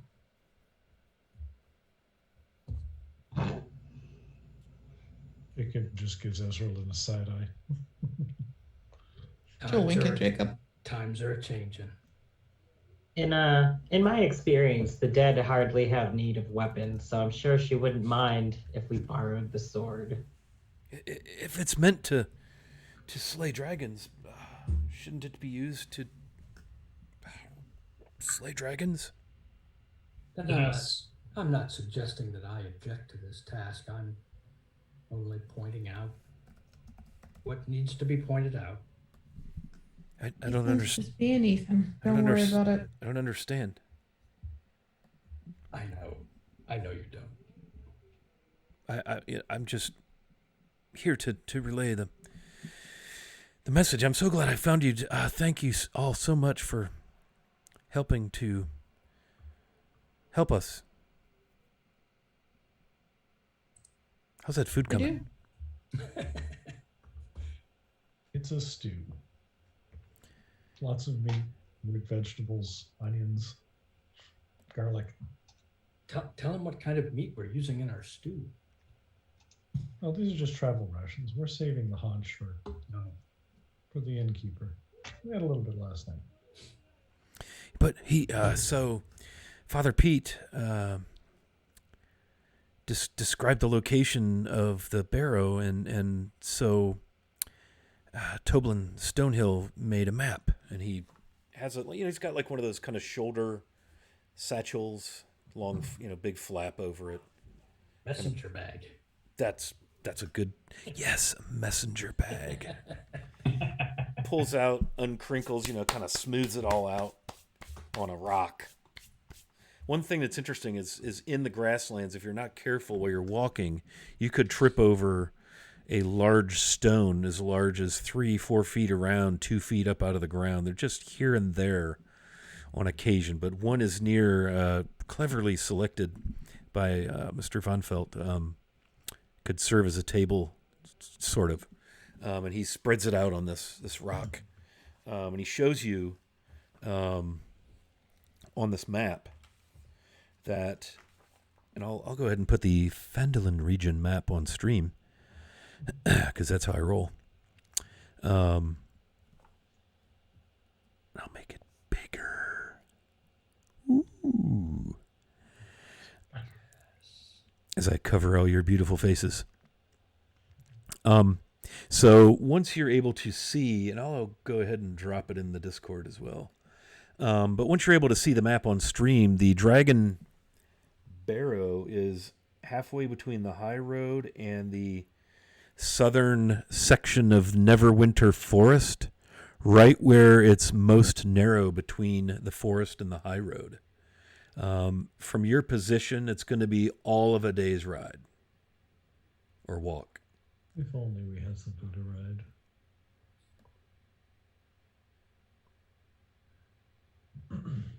So I'll turn to this fellow and say, so you're coming with us, right? His eyes get really big. I would like to return to Phandalin to be with my brother and his family. If I hadn't. But you're here now. I hadn't thought of that. The bell that we're carrying, is it obviously gold now, or is it just It's it's been scraped away, peeled, the copper paint, but you can, if you look at it close enough, you can tell that it's a gold bill. Does seem like we should dispose of our bell. Oh, I gave you the wrong map. Such a tiny map. So there is a map in the Discord. There we go. Look at the second map I'm loading. Again, you'll see that the Dragon Barrow, while not marked upon the map, is, if you look at, if you see where the road goes southward to Phandalin from Tribor Trail, you're about 1 hex east of that, give or take. The Dragon Barrow is if you go to the narrowest point between the high road and the southern half of Neverwinterwood, where they're closest, right along the lines of those 2 hexes there is where you're going to find Dragon Barrow. So it's about a day's march if you cut straight across the grasslands. Good. But first dinner, then sleep. Oh, that sounds wonderful. Me and my high-tech graphics here, huh? I really need to hobbit up and start learning Roll20. It's all good. It's all good. Yeah, so you have this wonderful stew of trail ration meat substance and whatever, fresh herbs and things you could, forage for around the, in the grass and stuff and whatever you've brought with you. But it's quite tasty. I know Jacob carries a full complement of condiments and spices and everything nices. Same. And Von Felt as well, yes. I just imagine it's spam. Oh, if only. I love spam. Spam stew. Oh. Heads to Google. Some canned bacon. Deep fried spam. Spam. Stew. Never had it. It's Spam, disgustingly delicious. Spam. There are recipes. Apparently, Korean potato and spam stew. Nice. Apparently, it's sort of like K rations. We may know it as Click. Korean army stew. I'm sorry. okay. We were playing D&D, right? Sorry about that. I got just sidetracked on I'm spam. gonna send y'all some spam. Y'all spammed me. Okay, so you have your meal. It's dark. There's cheer. There's fire. He also goes to his horse. And upon his horse, on the saddlebags, he opens one of the saddlebags and pulls out 3 bursting full water skins of Toblin Stonehill's finest ale. Suddenly we lose Ezralin for the night. Yeah. I brought some cheer. Just a token of my never-ending gratitude for the role you've played in saving my family. Well, it's what we do, I guess. I think. I don't know what So- we do. I believe the hope was that you would make for the weapon straight away, and I would return to Phandalin. What say you? Sounds good and fair, Barnabas. Thank you. Yes, of course. Kind of need to do something in Phandalin, though, but I suppose it can wait. But we still need to deal with this bell. You have a bell? Yeah, it's tied to my back currently. I can't feel my spine anymore. You could take it off and rest. You should. Where did you get a bell? At the shrine. Mm-hmm. From a bell tower, believe it or not. Right. Out of a belfry, but it wasn't very free, and it took a lot of work to make it free. Would you like me to return it to Phandalin for you? I mean, I guess so. Do you feel comfortable carrying this much money around with bandits about? Oh, is it worth money? It's No. a bell. It's a bell, right? He kind of looks at you strangely. It's a family heirloom and it's priceless. Oh, well, Yes, that's I will take care of it. I'll guard it with my life. I need you to take it back to the Stonehill Inn and have Toblin put it in Ezra's room. Oh, of course. I could do that. Yes. Or just tell them it's a tip. And he takes the bell off of you. Strong dude. He's a farmer. Mhm. Takes the bell off of you and goes over and hooks it up on the horse. Rigs it up so that it's hanging from the horse. If it's morning and he's going back to Phandalin, yes. Not if he's going to spend the night and leave the poor horse lathered up and covered is this- with heavy equipment. What is this bell made of? And he starts scratching at it. Shh. Is this gold? No, it's very You guys. bright. No, look, the bronze part's peeling off. This is It's a gold bell. It's actually fake. It's gold. I know what gold. I may be a simple farmer, but I know what gold is. This is exciting. I can't wait to get it back and,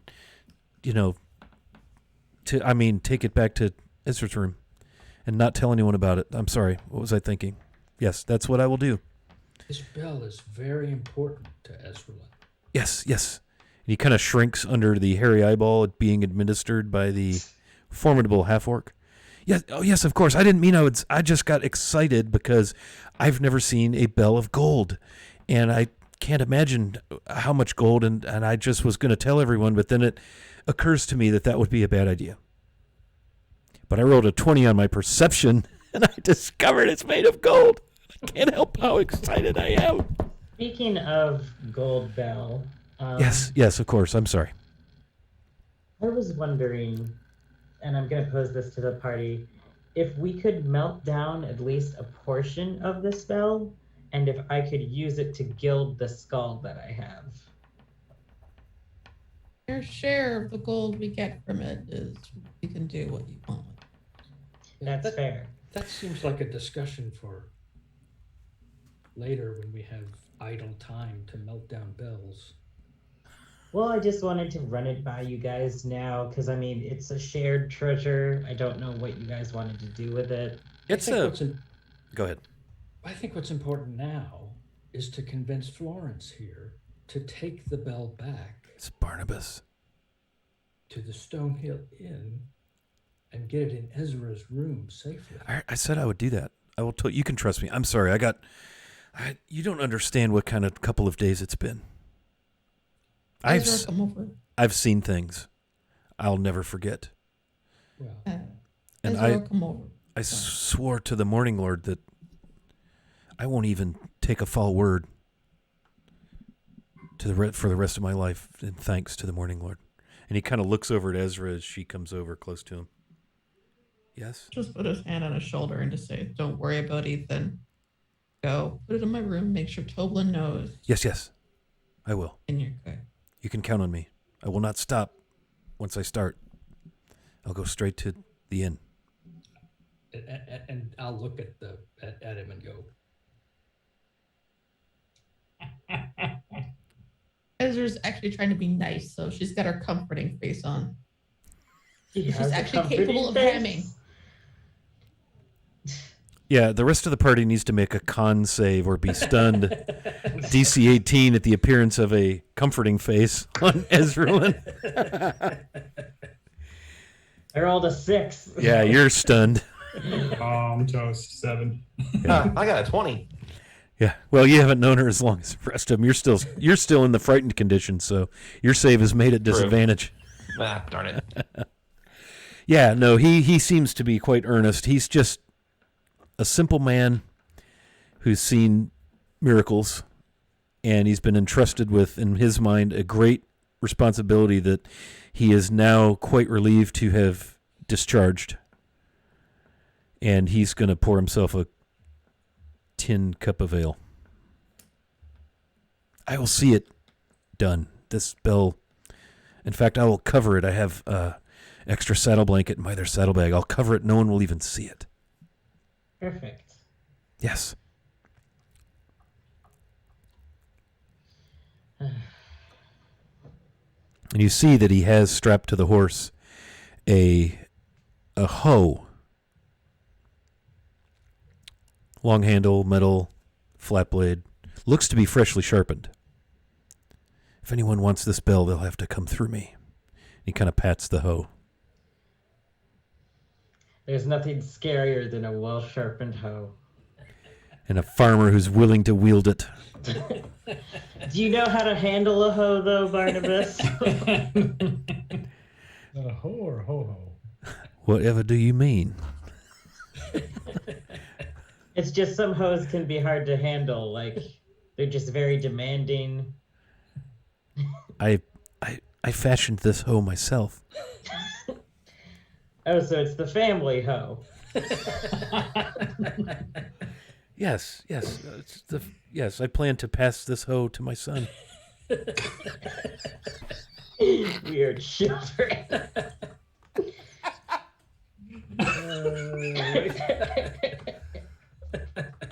Oh. I could ask if it requires attunement. I'm not going to go there. Okay, I'm back. How pricey is the hoe though? Yeah, I'm back. She's priceless. That's a classy hoe. Okay. So you all settle in for the night, draw for watches. It's one of those summer evenings that went from a rainy, miserable day to a beautiful, perfect, crystal clear evening. The right temperature. It's like that temperature where it feels like there's no air because it's not cool and it's not hot. Totally neutral. Just the slightest little breeze. Beautiful display of stars. For the time being, the world appears to be in joy. I'm gonna sleep right through it. Nice. I'll take first watch with. Last watch. Okay. I'm going to retcon us or fast forward us through the watches because you're in a good spot. Let's see. I'm going to roll a d6. 1, 2, 3, 4, 5, 6. Null. Turns out you're laying in a little bit of a low bit of ground and you're pretty wet when you lay down to go to sleep. I believe the term you're looking for is moist. Or moist, yes. Damp, perhaps. Yes. Squishy. Oh, joy. Yes. Other than that, that's the only trouble you seem to have, and the night passes uneventfully. And you're all awakened. Aside from Ezra, Barnabas is up with the dawn. And he's fussing about with his steed and, getting the bell all wrapped and hidden such that he can, without it being so tight that it looks like a bell. And he's on his horse, ready to go. Ezra will go over, shake his hand, and tell him, I'm truly glad about your brother. Yes, we are so relieved. It was a horrible thing, and we're grateful. I've pledged myself to the Morning Lord. If there's anything to say about that, but she'll just clap him on the shoulder and tell him to have a good ride. I'll ride as fast as I may. Noel's just going to be like, I was once told by a very wise man that you should never commit. So just don't blindly follow anyone. But I've seen his miracle works, and I've pledged my life to him in gratitude. I've seen it with my own eyes. What he does is real. I have no doubt about that. I've seen plenty miracles too, but it's just life is strange. Take it with a grain of salt and just think things through before you commit something like that.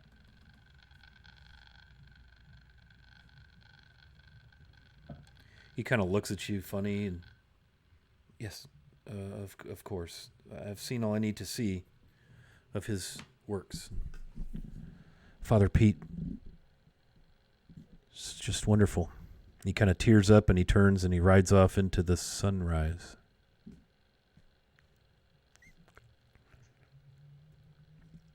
It's like the beginning of a movie instead of the end. Suppose if religion helps people feel comfortable in life, then who am I to judge? I say to no one in particular. And on that note, it's time for us to go desecrate a grave. Okay, let's do this. I Go ahead. Sorry. I was going to say, I think one thing we're overlooking is that since Father Bob has raised all the dead, we get to keep the diamonds. I'm sure we'll need them.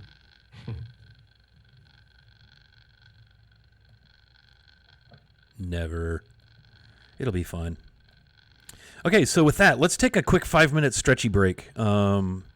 A dungeon master is old and decrepit and must stretch his weary bones and things. So it's 8:47. We'll come back at 8:52. That's 5 minutes, right? 8:47. Yeah, 8:52.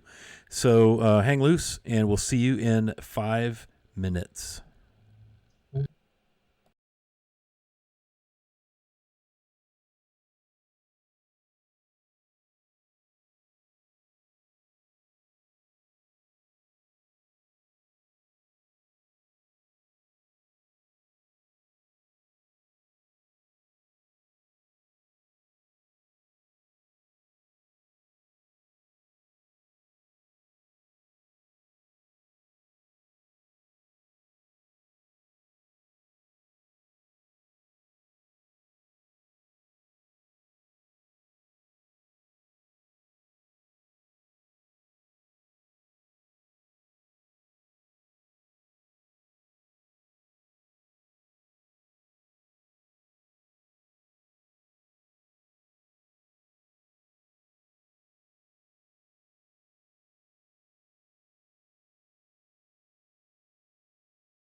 Okay, what a wonderful break. We're back. All is well, and it is the first day of the month commonly known as, what did I say?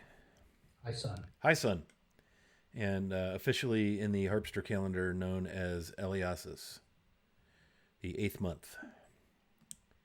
And it is morning time. Sun has only been up a short time, and it appears the party is ready to head to the Dragon Barrow. Am I right? Sure. All right. So you're going to take I would assume, a fairly brisk march. You've got a purpose once again. Seems to be never ending with these damn needy people of Phandalin. And you're off to hopefully secure a weapon that can aid in the destruction of the dragon, the white dragon. It's a sunny, clear, not humid day. Seems that wet, heavy, humid weather system has moved off, and it is real nice. As you make your way through the grasses, just enough breeze to keep you from sweating. It's a warm day. You see larks in the grasses. A couple of you noticed a coyote. The forest is on your right, but it's the whole way as you're going northwest. The forest stays 3 to 4 miles is the closest you come to the forest. So it's really all it is for you is a dark green shadow on the northeastern horizon as you head northwest. By the time you reach the area marked upon the map that you were given by Barnabas, as you happen upon this area, you see before you a 30-foot high hill rises from the grasses ahead of you. The top of it's too flat to be a natural occurrence. Jutting from this grassy hilltop is a row of maybe 10-foot tall bone white rocks that sort of arc toward the beautiful blue sky like outstretched talons. They're all kind of in a row. And that's what you see before you as you approach what must be the Dragon Barrow.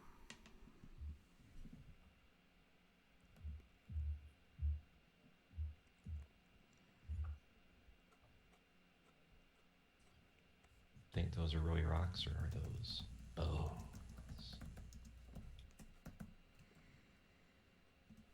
Can I get up high anywhere to see if I can get a lay of the land? The only high that's here is the hill itself. You're in the middle of flat grasslands, and all at once there's this, 30-foot high hill that seems to have kind of a tabletop to it. Sure. Seems rather unnatural given the curvilinear nature of the horizon. There is one way we can check if those are rocks or bones. Taste test. You lick it. So does anyone want to lick it? Well, I have the cultured palate. I'll do it. they're quite a ways off. You'd have to climb the hill and get up there, but you could certainly do so. Well, we got to get up there anyway to get in. So you headed up the side of this 30-foot high hill? Yeah, bow out, full caution. Let's go. Okay, yeah. There's hope for me. Gotcha.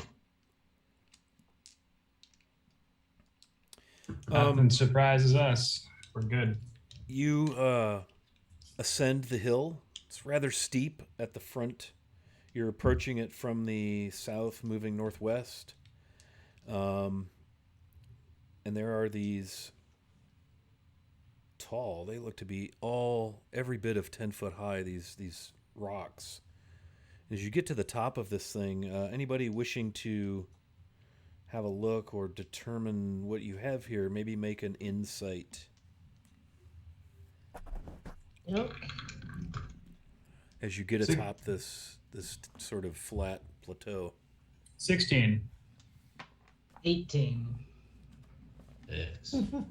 Yeah, 8.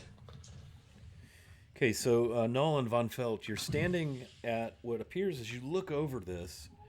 Um, you've come up what must be the front of the hill, and it's sort of a narrow, comes out to a point kind of behind you, and the first of these rocks is from the kind of the turned tip of this thing, maybe I don't know 50 feet, and it's at the highest point.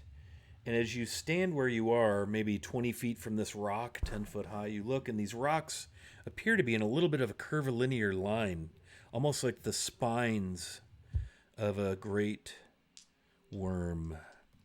And you look across, and it's not quite wider than it is long, but it almost has like wing-shaped hills going east and west. This thing faces almost perfectly north-south. And it's a little bit longer north, almost like a body, and trails off into a tail, and it slopes away, giving you the sense that you stand upon a great dragon. And the rocks, the bleach white rocks, appear to be the spines of the dragon. Oh, this is exciting. If only I was more powerful, we would have a fucking dragon. He knows come back. No. Tip to tip. I'm just saying, technically, at some point, we could have a bone dragon. Let's just take it with us. The wingspan tip to tip is over 200 feet. Get some Yeah. rope. Nose to tail over 250. That's a little out of my range of animate dead. It's a big hill that appears to be fashioned roughly in the shape of a big dragon. Really big. Well, at least we know whatever they did worked. We hope It wasn't so. just the sword. Or whatever the weapon is. We don't have Bob with us, do we? He went back to Phandalin, right? That would be Barnabas. Yes, he did return to Phandalin. Post haste. In Did fact, follow you're him. guessing he's probably getting awfully close to Phandalin with any luck at all. Our bell. With your bell. Well, I wonder how we access the burial site. I just slowly reach for my shovel. I'm gonna do a walk around to see if there's a door or a seal Okay. or a stone. Yeah, so you start to look Arch. around. Go ahead and roll perception, Ezralyn. Fortunately, this is not the first time Ezra has raided a barrow.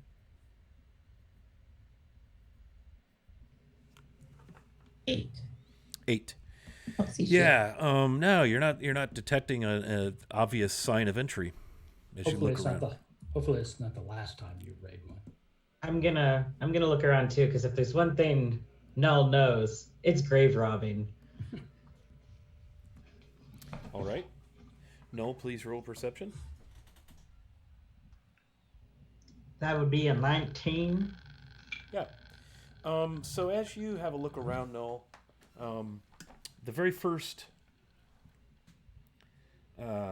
stone, right at the kind of the would be the base of the skull of the, if it were a dragon, you can see that it looks like there's maybe an opening of some sort beneath the base of this stone. That the stone is maybe kind of seeded into, for lack of more accurately descriptive terminology. All right. I think the entrance is over here, guys. We just have to get up under this assumed skull. Sure. There, we'll go have a look. I start digging. Yeah, so you digging around the base of that rock? Yeah. Get Yeah, away. you can poke around and stuff. You can see the rock goes fairly far down into that, but it definitely looks like it's stopping up a large opening in the ground. You kind of dig all the way around, poke around a little bit, and That's what it's looking like. Some of the dirt, when you go to dig, it kind of falls down, disappears. But the rock is definitely in the opening. Let's see. How are we gonna move this? A rope and muscle. Now, there's got to be an easier way.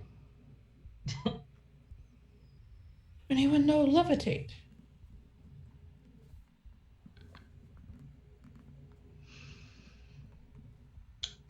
Well, if we flying yoga, dig it's out a, water deep. does it appear we can try to dig out a little tunnel next to the rock? You said you see dirt falling down into it. You could. Guess so. I'll just keep on digging until someone else tells me to stop. Okay. I'm just whistling while I work because, like, this is just another Tuesday. Is the rock? I mean, it's a solid rock, but is there a mechanism or something that would? Doesn't appear to be. It just looks like the rock is kind of the stopper in this opening.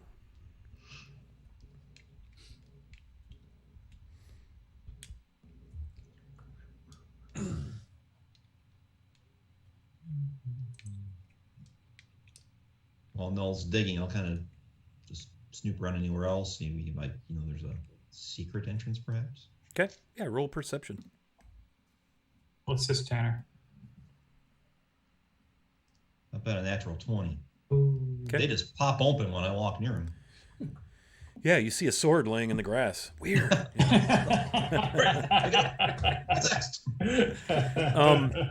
Yeah, so you look and you're like, oh, this is it right here. Oh, never mind. Oh, wait, what's... No, that's not it either.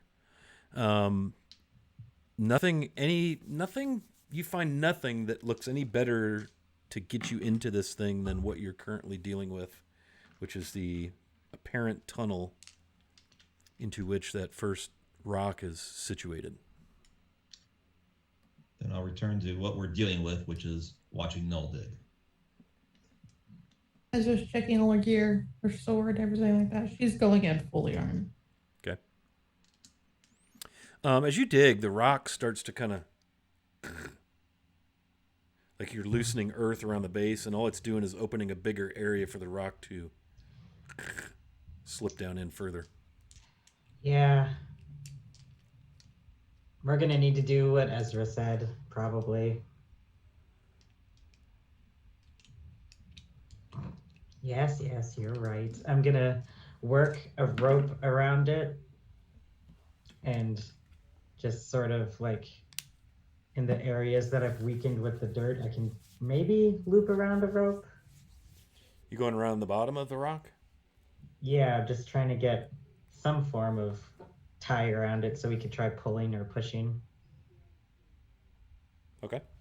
Yeah, you can get a rope around the bottom of the rock, no problem. All right, everybody, let's pull. It's time to break into a grave. All right. I still grab a piece of rope and very emphatically hand some to Ethan as well. You're doing work too, dude. Go look at the rope. All of us, team effort. We can't afford for my hands to be damaged. I wouldn't be able to cast my spells. I don't care. Team effort. Okay, that's your call. Okay, so y'all get on this rope and start pulling. Yep. Tanner, roll me a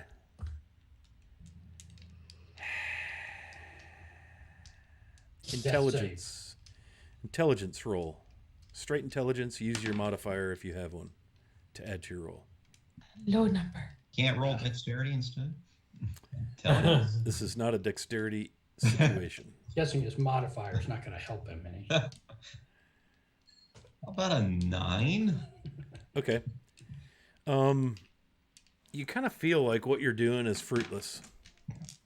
From an engineering / leverage / fulcrum perspective, this just seems weird to be pulling at the very base of a large rock that's wedged into a hole in the ground. Guys, Okay. guys, I've got another idea. All right, What do if- tell.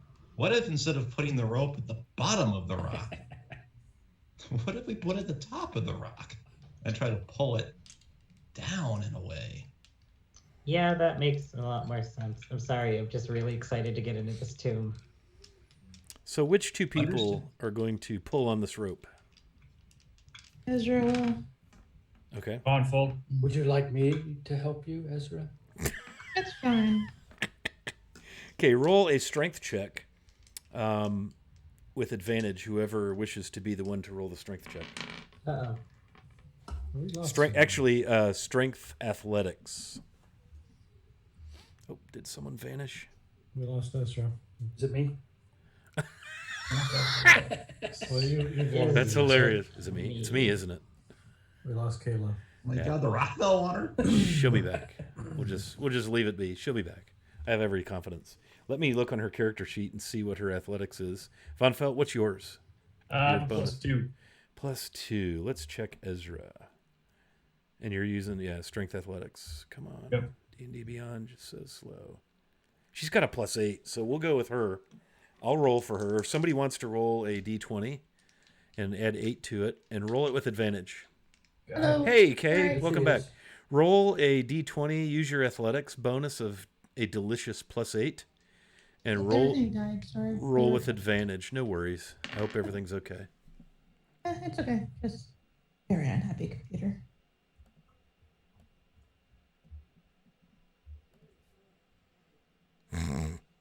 Sorry. It showed me with 0 characters there for a second, so Oopsie. mild panic. Man, this is so funny. It's like playing. Do you remember like the Rubik's Cube? And then that other game they came out with called The Missing Link. Oh, the missing link. Goodbye. Yeah. So I'm trying to move everybody around in Zoom so they reappear in their proper spots, and it's kind of comical what's happening right now. Yes, we can see it on screen. 19. Currently, Ezra Lynn is Jacob. Nope, no, it's Ethan. 19. Alas. That's perfect. Alas. Alas, you are able. Listen, don't hassle me about my expletives. You're able to topple the rock successfully with a strength check of 19.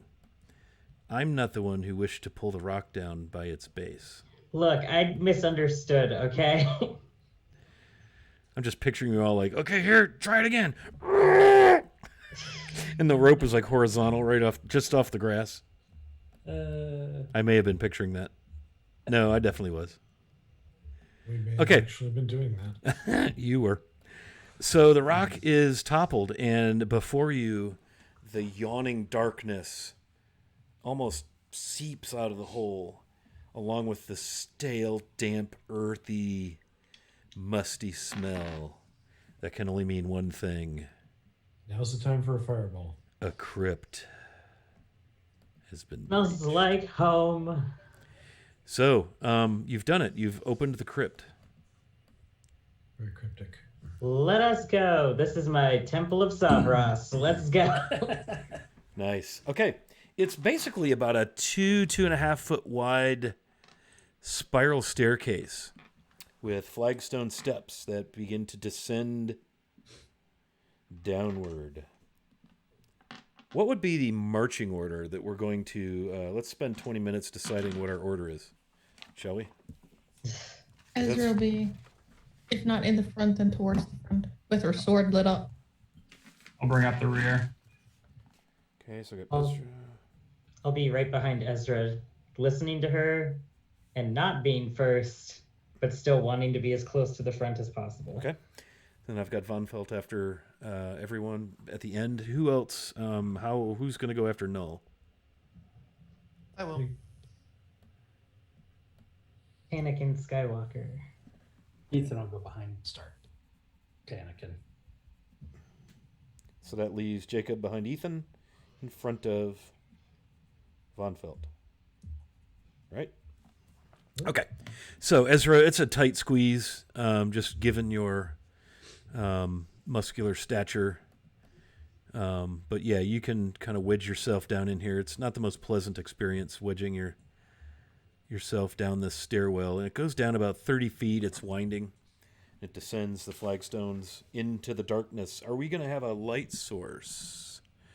Ezra's sword's lit up. Oh, you said that. I apologize. You're right. So you've got this flaming sword that functions like a torch in front of you, and the staircase spirals, and it empties into about a 5-6 foot wide passageway. The ceiling is 8 feet high and flat.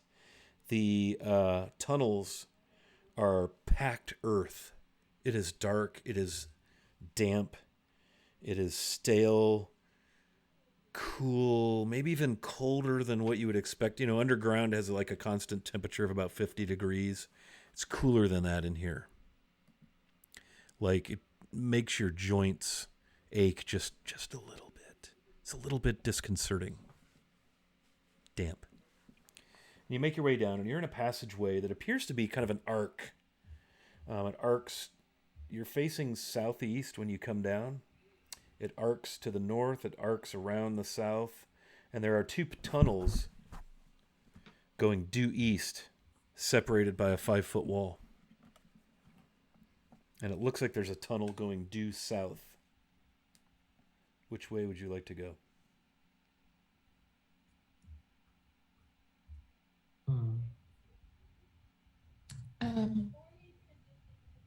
I'll look back at the Neckerman to say, any preference? Your dead senses tingling? I don't have dead senses, but I say due south. All right. Okay, so you'd have to make a right turn and follow the arc. And then as you're facing it, due south is left. Again, everything is packed earth. It's not stone, right? Very dank, musty. In fact, your sword, you can hear little bits sizzling, like there's moisture. There may be little roots, tiny little roots, dangling, poking out as the flames lick upon the wall or ceiling. You turn left and head down the southern passage. You go only about 5 feet, and it turns further left going southeast. It's dark. It goes about 15 feet, and you see about 15 feet beyond you, you see that the passageway turns due south, and looks like from the flickers of your light and your torch, looks like there might be a light kind of suspended in the tunnel ahead of you. And it looks like that light is actually in the doorway to maybe a larger room, a chamber of some sort.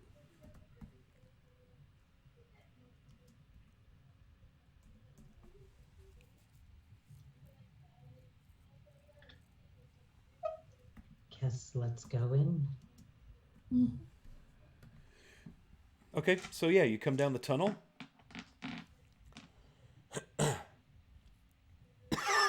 Sorry.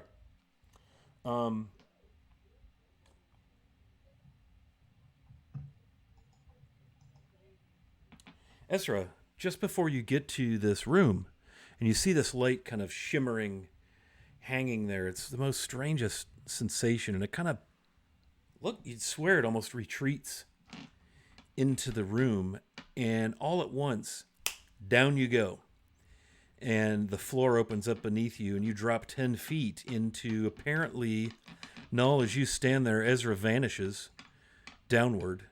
Now you see this kind of light hanging in this chamber.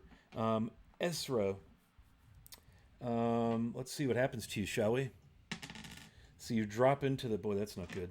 You drop into the pit, and you are immediately, after falling 10 feet, impaled. You feel blades, jagged, granular. You've broken through some rotted wood, and you take 14 piercing damage, and you look around you, and it appears you've been run through here and there and jabbed and poked and stabbed, Oh, and hang on. 1 bludgeoning damage also. By some rusty swords that have been piked in the floor of this pit. The rest of you probably hear whatever noise that makes. And you see coming from a 5-foot square, 10-foot deep pit, the flicker of your companion's sword. Shit. I'm gonna immediately lower some rope to see if I can get her to grab on and pull her out. She's impaled on swords on her back, so Yeah, you just got stabbed. pulling her off of that will do more damage. Well, I mean, we can't just leave you down there. Yeah, I die. I bleed out. I can heal you though. I have the healer feat, so I think I can. You're not going to take more damage from... if these things were barbed or something... Ooh, that's an idea for the future. It's like when you get stabbed, So it's not going to make it any worse for you as far as, you can, oh God, pull yourself off the ends of these things. All right, she'll do that and stand at the bottom and just look. Yeah, you've got a rope hanging down the wall. Here you go. She'll grab the rope and walk herself up the wall. Okay, so I assume the party's going to brace, tighten the rope, and you can pull yourself up. Roll me athletics there, Ezra. 15. Yeah. So you managed to pull yourself up, leaking profusely from several puncture wounds, 4 to be exact. Yeah. So you just fell into a pit. Here, let me help. And I go and I reach for my healer's kit. We have Jacob. Yeah, but why waste his spell slots when I can just fix you? As you're doing that, I'm going to invite the party to roll initiative. Shit. Because the light that's kind of suspended, it's this really weird wispy light. It flickers, disappears, appears in another spot, and then advances rather quickly, like a fly speed of 50 towards you. But I'm still going to give the party the opportunity to roll initiative. So let's do that, shall we? 18. Tag that says will. Okay, 25 to 20.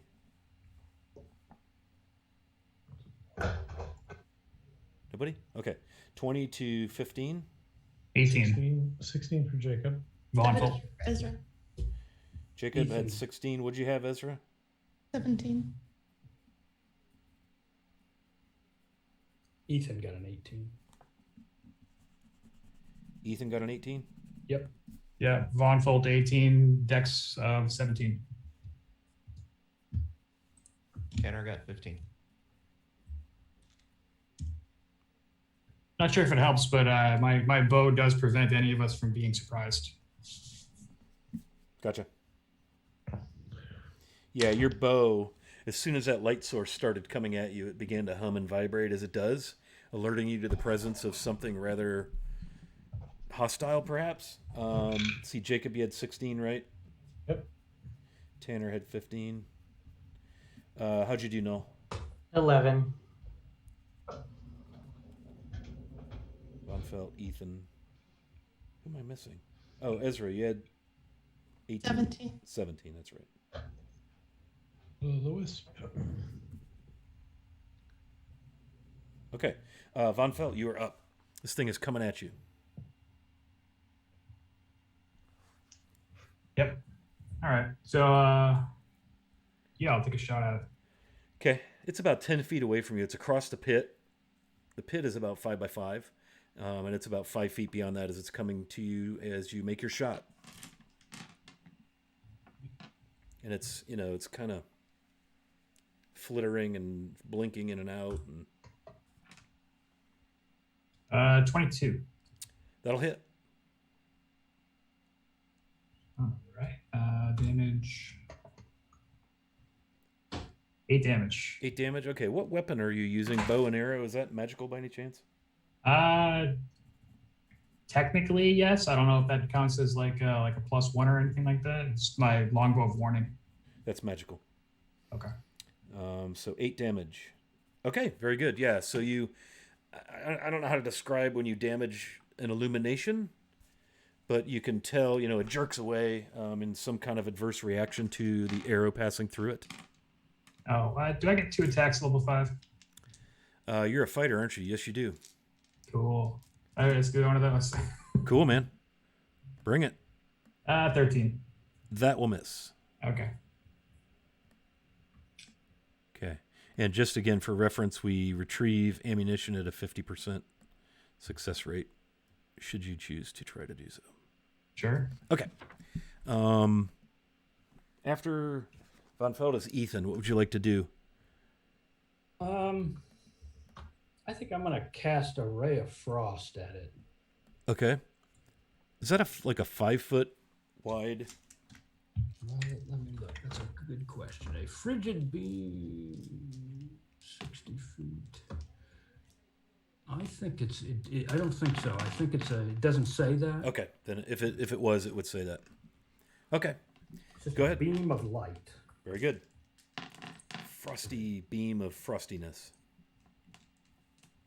And I got a 9. That is a miss.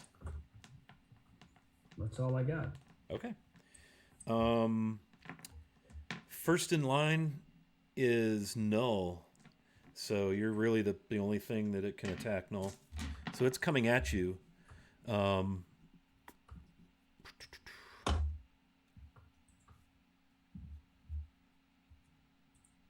Pass that healer's kit back. And my rolling woes continue.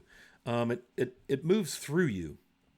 But apparently, other than kind of maybe freaking you out a little bit, it doesn't really create any sort of harm or effect. But all of you see this thing move through Null. I had Ezralyn not be attacked because she was kind of crouching, pulling herself up out of the hole. So Null was the next logical victim. And so this thing is now in melee between Null and Tanner in the lineup. Make sense? Mm-hmm. Okay. Ezralyn, you are up. I am going to carefully step forward, and if I can, take 2 swipes at it with my flame tongue longsword. Yeah, you can try to jab at it. I'm gonna give it half cover, so add. I'm gonna add 2 to its armor class just because it's tiny and it's moving around and you've got a person between you and it. Okay. Yeah. And it's actually reasonably intelligent and incredibly dexterous. I rolled a 1, so 9. Okay. Yeah, that's a big old miss. And I'll roll again. And at 10. That'll miss as well. Looks almost like a lantern light or bobbing, and it is changing colors in various shades of white, golds, silvers. It's kind of cool to look at, except for the fact that it appears to be hostile. Okay, that brings up Jacob. So we've hit this thing, yeah? Yes, Von Felt did manage to shoot past everyone and fire away. And actually, I forgot you're at the back of the room, or the back of the line, Von Felt. You would have been further away, but it's certainly nowhere near long range. Yeah. Let's go for you roll me a wisdom saving throw DC 14 and toll the dead as a sonorous bell goes off near this glowing orb. Yeah, and it kind of moves around, and you expect something to happen, and nothing happens. Of course. I made my save. I figured. That'll be it. Tanner, you've got this bizarre little small, tennis ball bit of light flickering and dodging and bobbing around impossibly quickly. What would you like to do? It's right between you and Null. I'm going to try to stab it. Okay. Okay. First, about an 18. That does not hit. Okay. But I'm dual wielding, so if it missed the rapier, it will not dodge my dagger. unless I roll a smaller number, like a 13. Then it will dodge my dagger. That would be a miss, yes. And this thing is quite bright. It's casting 15, 20 feet of bright light around it as it moves. So that little hallway you're all in is pretty well illuminated beyond the light of the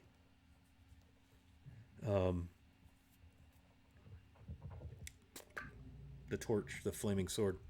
No, you are next to go. You basically have this thing that passed through you, and all you got out of that was it was really freaking cold. Yeah, I think I know what this is. Can you make me a Constitution saving throw, please? I can, but I don't wish to. Do it anyway? Yep. Okay. That'd be a 2 and a 0 on the die. Yep, that's not gonna survive this. Let's see. Makes you feel any better, I don't get a bonus on my con save. Oh. That is going to take 19 poison damage. Wow. Even though I rolled a 20 for my save? A 2 and a 0? Oh, I thought you said you rolled like twice. No, I'm sorry. That was very unclear. It was a 20. What I meant was a 2 and a 0 on the die. Oh, Yeah, got confused. My bad. Yeah, no, that doesn't do shit then. Okay, do I take half of it? I'm not sure. Or is it a cantrip? This is just a cantrip. Yeah, no, so. then it won't be any. Okay. Well, actually, let's see.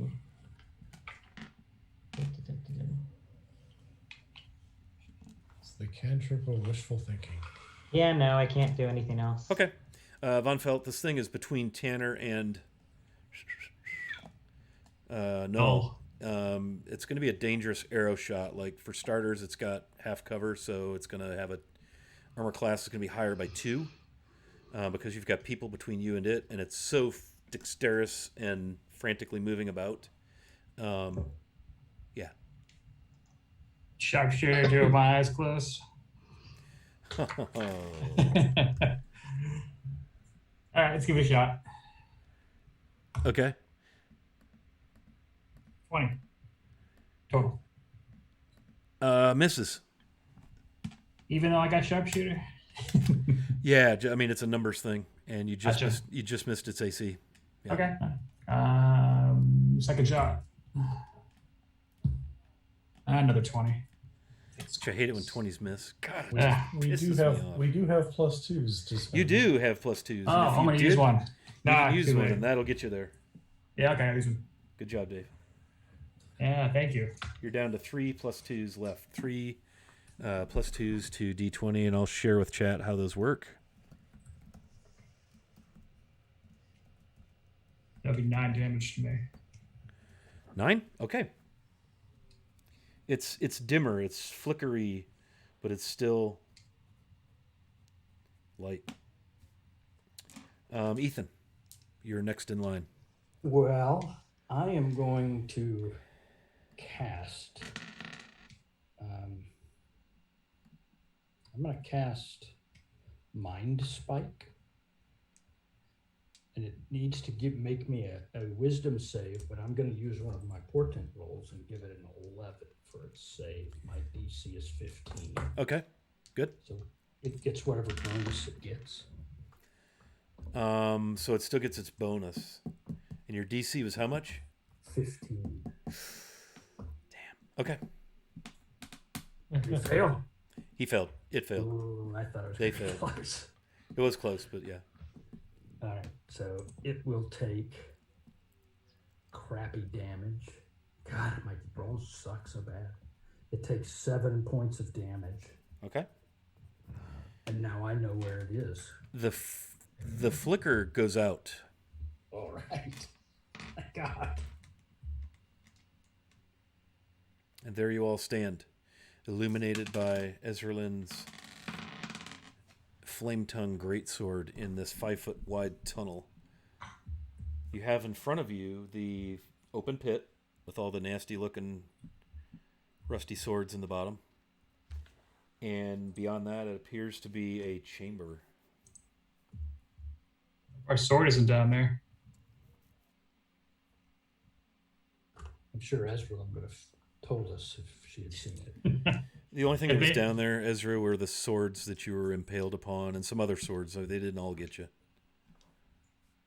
If it's an old rusty piece of shit sword, it's down there. Otherwise, no. All right, well, let's get you healed up a little bit. If you'll let me heal you, anyway.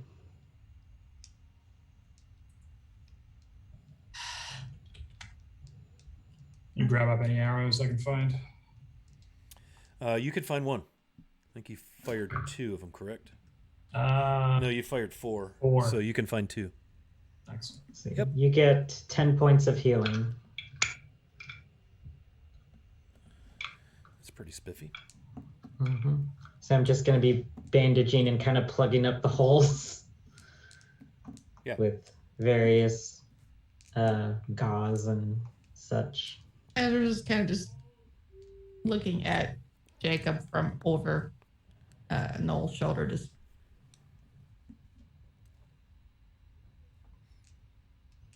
Okay.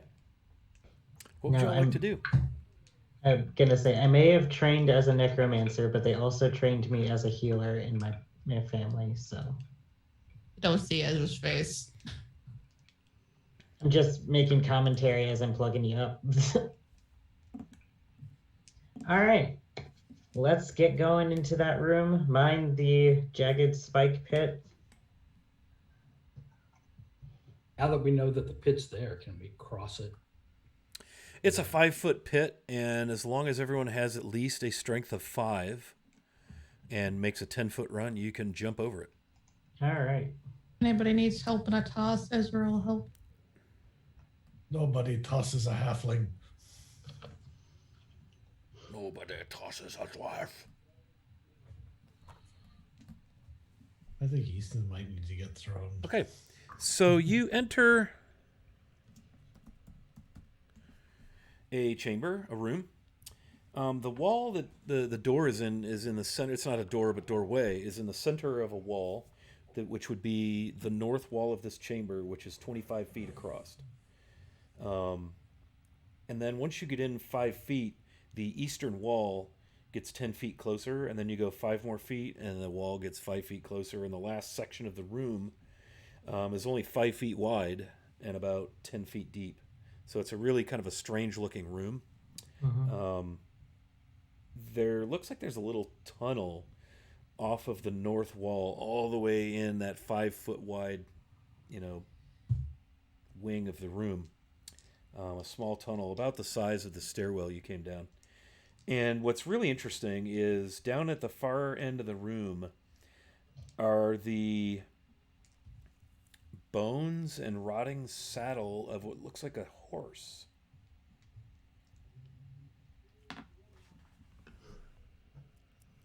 Interesting.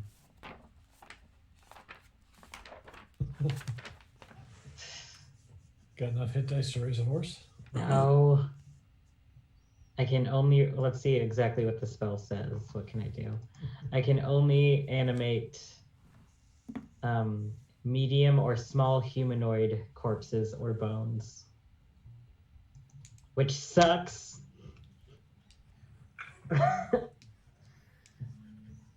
I'm gonna, well, if no one objects to it, I'm gonna slowly approach the horse corpse. Okay. It's entirely bone. It's been here long enough that there's no flesh, no tendons, no entrails. You can see like stains in the floor and some ichor where all of that may have rotted over time. But it does have a saddle on it. It's kind of laying on its side as horses will do when they lay down. It has the tack harness, the bit, all of that wrapped around. It has a like a head plate like a horse would have if it were armored. Guarding. That's it.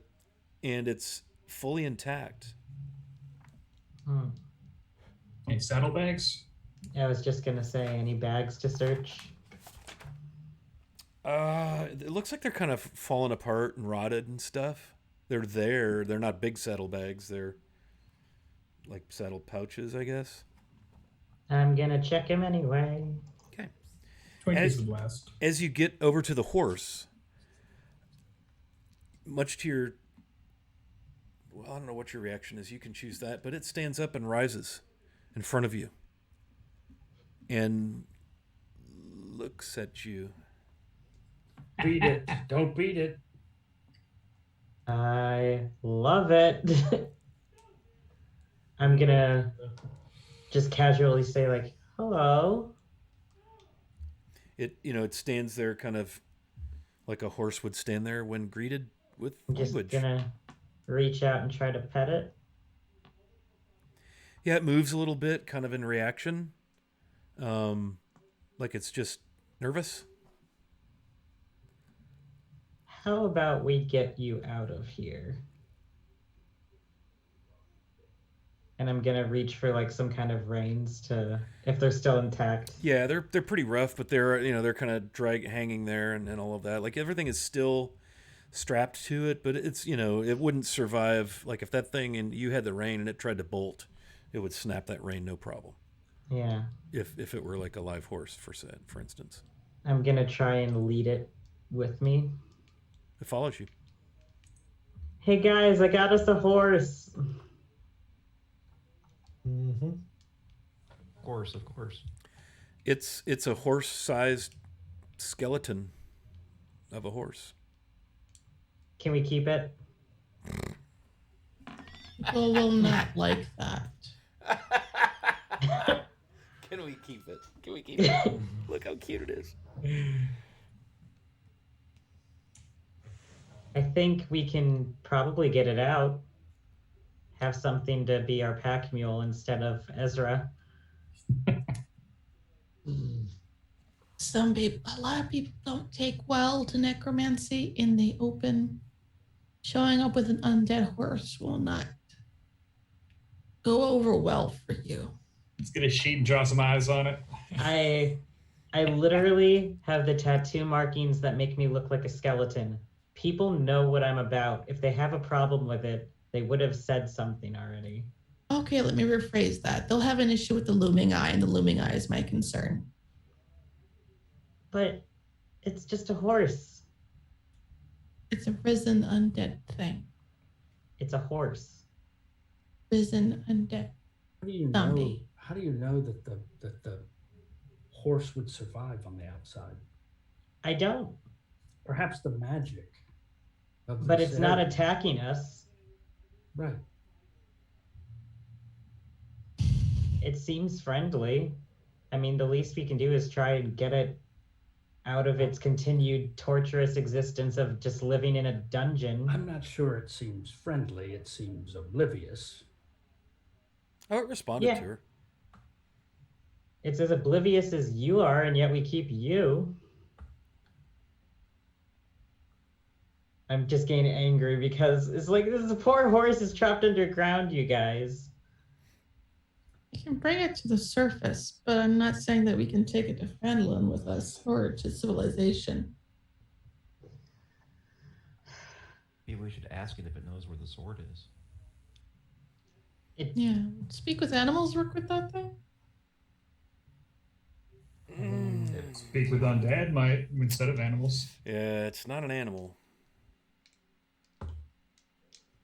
See if I have anything like that prepared.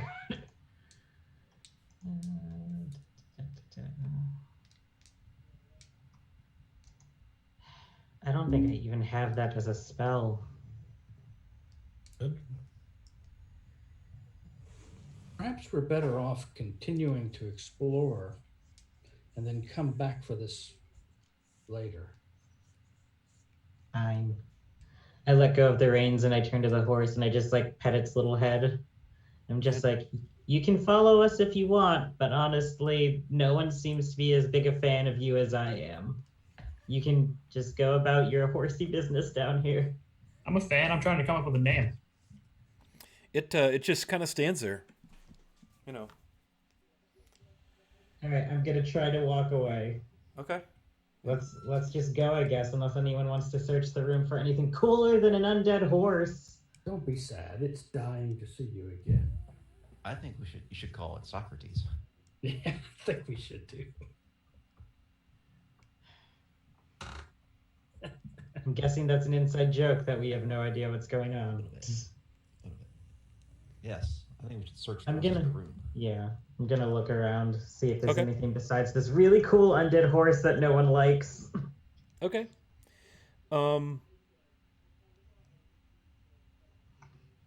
perception as you search the room.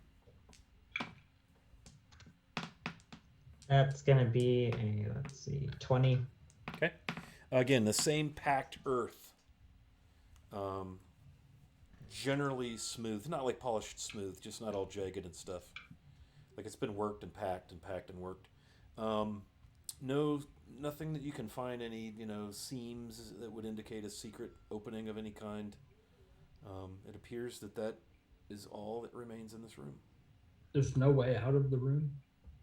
There's a little tunnel off of the north wall that's about the size of the passageway you came down. You had to squeeze down coming down those stairs. Anybody that's claustrophobic, man, that was a rough descent down the stairs through a packed earth 2-foot tunnel. Woo! I'm gonna I just can't even start. think about it, actually. It's kind of freaking me out. I'm just gonna start heading that way. Okay. Yeah, it looks like a tunnel. Gonna go down it. 2 feet wide, still 8 feet high. You've got to kind of go sideways, Mm-hmm. right? Yep. Okay. Yeah, so you make your way. It kind of winds to the left and then takes a sharp right. Goes another 5 feet or so, takes a right, kind of turns a little bit more right than left. And then you step and you feel the floor give way just a little bit. Mm-hmm. And all of a sudden you hear kind of a rumble as it caves in on you. And you are buried. The party hears down the good. tunnel the sound of rumbling, falling earth, possibly a cave-in of sorts. And you are blinded, restrained, and you have total cover against attacks, however, because you're so nicely hidden. Thanks. That's a glass half full right there. Let me share with you the rules for suffocation. Good. You can hold your breath for a number of minutes equal to 1 plus your con modifier. So what's your con mod? 1 plus my con mod. Let's see. Oh, I gotta get to that page. Con modifier is +2. So 3 minutes. Mm-hmm. Once you run out of 3 minutes, if you begin suffocating, you have 2 rounds to get air or you pass away. You drop to 0 hit points. Cool. And you can't regain hit points or be stabilized until you can once again breathe. So this is what happens, right? You feel like you are enclosed. It is kind of a horrifying thing. This cool, cold, damp earth has just collapsed in upon you. Some dust kind of blows out of the crack as the party hears this, or out of the tunnel, as the party hears this. Sounds like a cave-in. What would you like to do? I'm gonna use my cantrip Mold Earth, and I'm gonna push the dirt away from me if I can. Let It us says- see. If I target an area of loose earth, I can instantaneously excavate it, move it along the ground, or deposit it 5 feet away. Oh, okay. Let's see now. This is So I'm not sure if I can do that, but I'm trying. Is all I got. That's a great spell.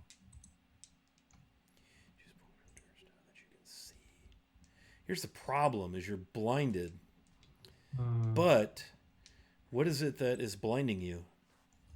The dirt. How can you not see dirt if you're literally encased in it? That was my logic. You know what I'm saying? Yeah. Plus, I really don't want to die. Yeah. I'm gonna say you can do that. Okay.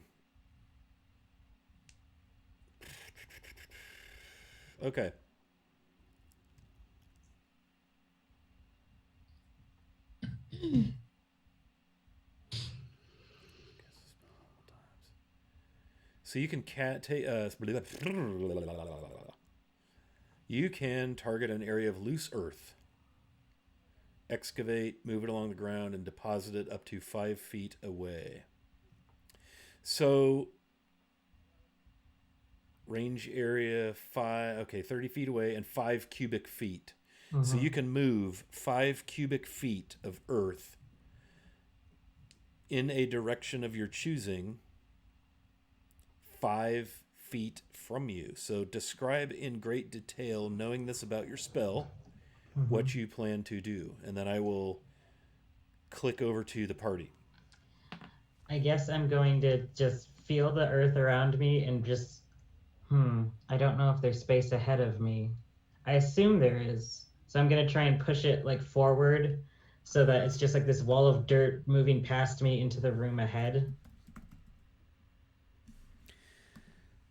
So you're going to push the dirt further in front of you because that's really the way you're facing, right? Yeah, and I'm going to back the fuck out of the tunnel after this.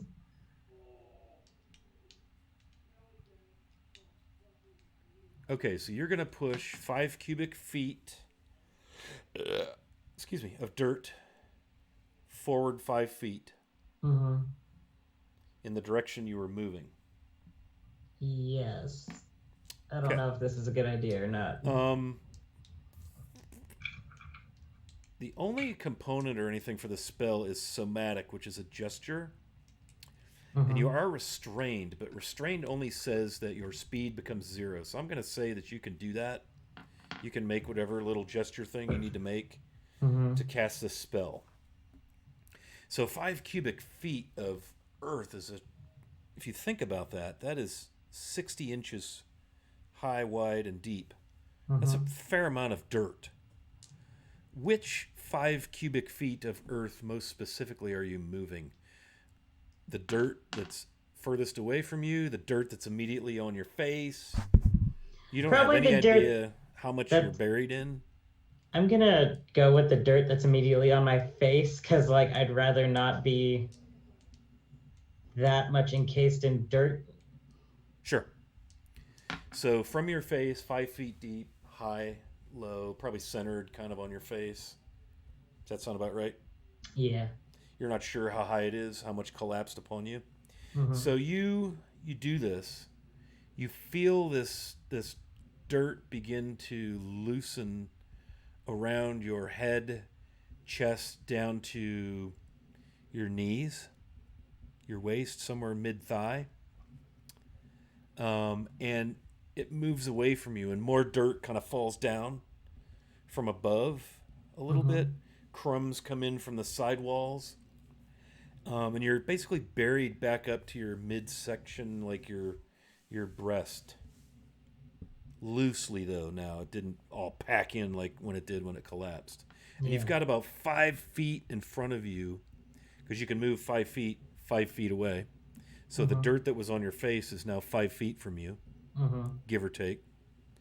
So you've created a pocket that is open to the ceiling, which used to be 8 feet and is now maybe 9.5 from what kind of caved in, right? You can feel very clearly that you're standing on a pressure plate. Yep. But it's dusty AF, and you're very coughy and hacky and choky, but you're breathing-ish, air, porish kind of quality. Can I back up at all, or is there still like you're a hard lot packed. of dirt? You're hard packed behind you. Oh, okay. Pretty hard packed, yeah. But in front of you, so picture you've got kind of dirt all up to your head behind you, and down to your breast or so, your chest, you're kind of open. It's dirty and dark and dusty and gross and damp and stanky, but you're breathing, and your heart rate has dropped enough to like, okay. Right? Yeah. Whatever was in your hand would still be in your hand.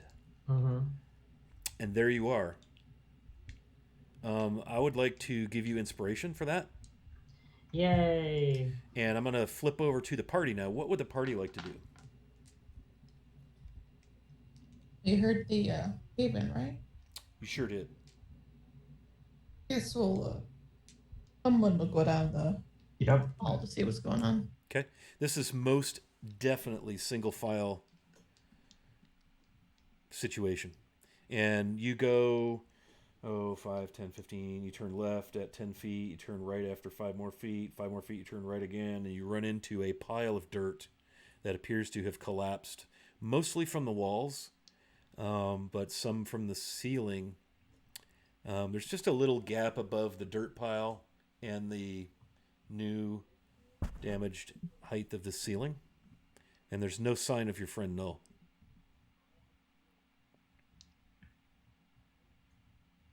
I call up to see if she hears us. Null, you hear a very faint, familiar voice of that of Von Felt somewhere behind you yelling your name. Yeah. Okay, so much to your relief, Von Felt and Ezra, I assume Von Felt, you're right behind Ezra. Yep. You hear faintly Null reply. It is so incredibly still down here. It's like creeping you out still.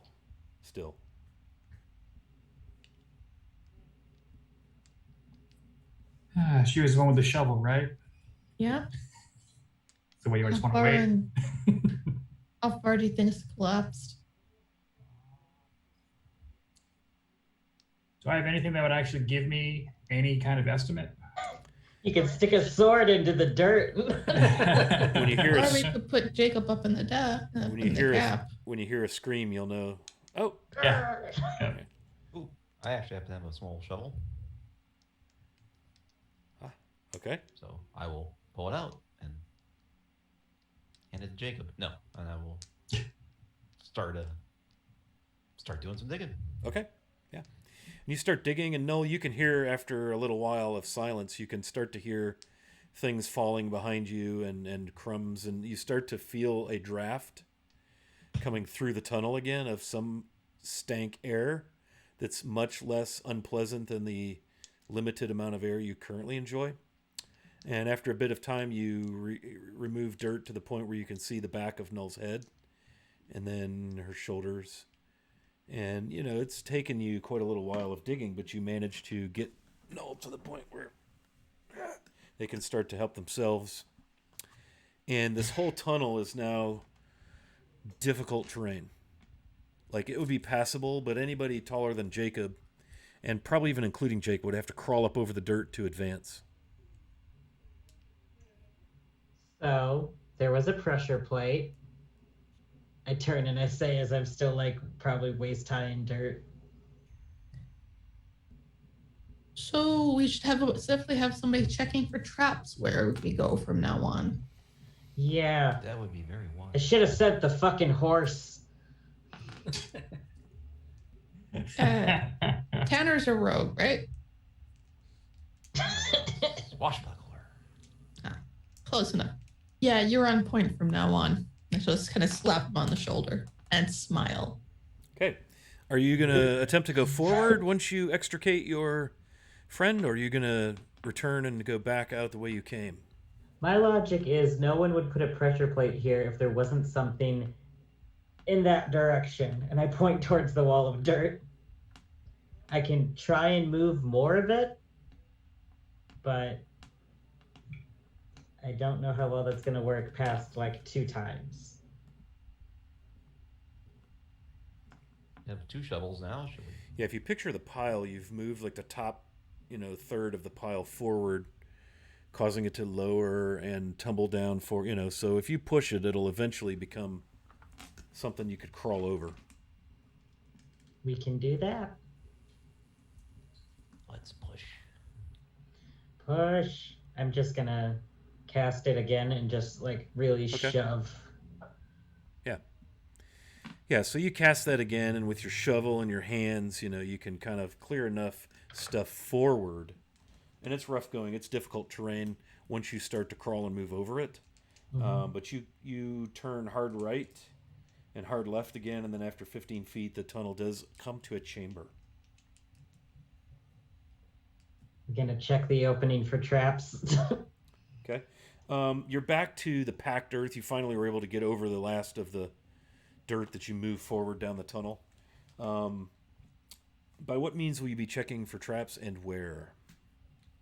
I'm just gonna be looking around, like on the ground, for any more pressure plates, Okay. any tripwires. Yeah, roll perception. Anything out of the ordinary. Sounds good. Perception. Plus 15. You find nothing but packed earth all the way to the last stretch of tunnel beyond the dirt pile into the chamber. Chamber appears to be 10 foot wide and 35 feet deep. There are 2 5-foot wide tunnels exiting the chamber from the north, separated by a 5-foot stretch of wall. There are 2 alcoves in the south wall, one at each end of the room. And within each alcove, as you look in there, and I'm not sure what you're using for light or if you have dark vision. I think I have dark vision. You see 2 sealed stone sarcophagi that are kind of dug, recessed into the walls on the south side. Each one is probably about 8 feet long. Okay.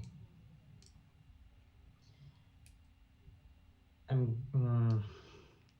gonna call back to the group and I'm like, there's 2 sarcophagi and some entrances. Do we want to open them? Brack him and get out of here. What was that, Ezra? Never mind. Okay.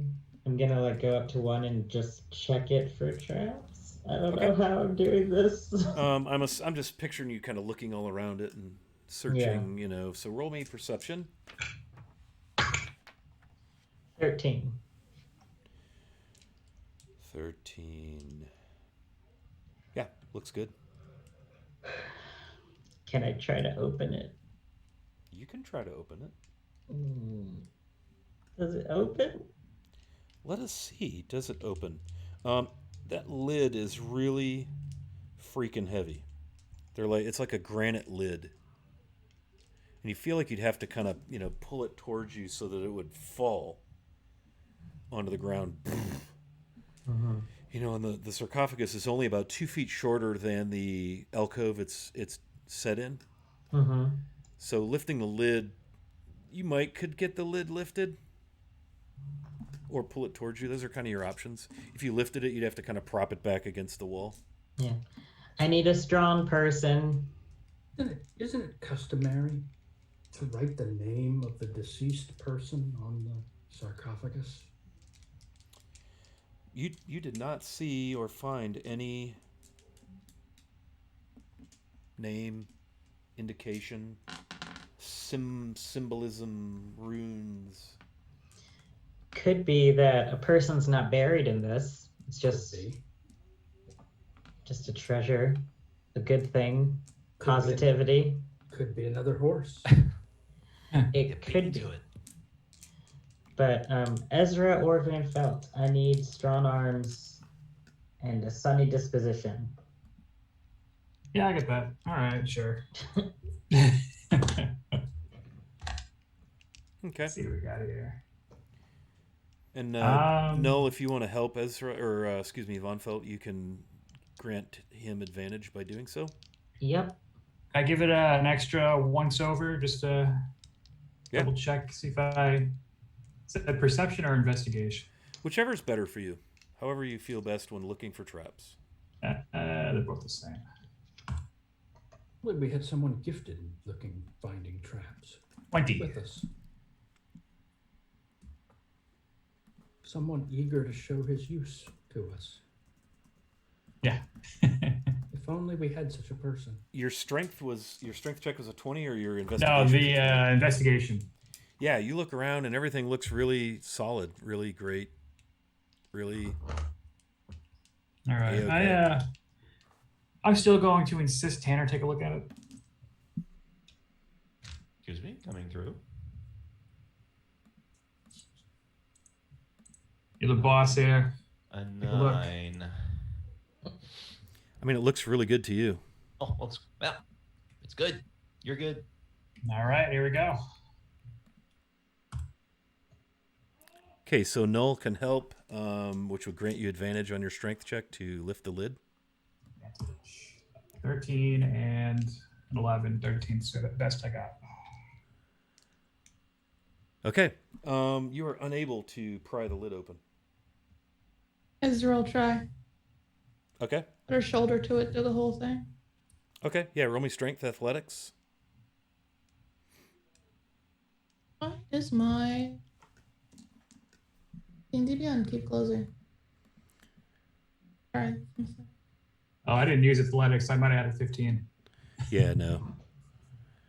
Sorry, too far Oh, away. good. But thank you for trying. Yeah. Thank you for playing. 25. Yeah, so you get this lid, this scrapey granite. And I need Ezra, Von Felt, Tanner, and Null to make me a dex save. Oh, a trap. As How a can that be? blast of corrosive dust escapes the sarcophagus upon breaking the seal of the lid. This isn't Ezra's first time. She got a 19. Okay. Dirty 20 for Null. Okay. 9. 9. I'm eating this one. Tanner? Yeah, I'm gonna second that with another 9. So Okay. No plus 2s will help you with those 9s. So for the team 9, you're going to take 17 acid damage. Oh my. For team saving throw, you're going to take 8 acid damage as this corrosive dust just gets on you and burns and scalds you.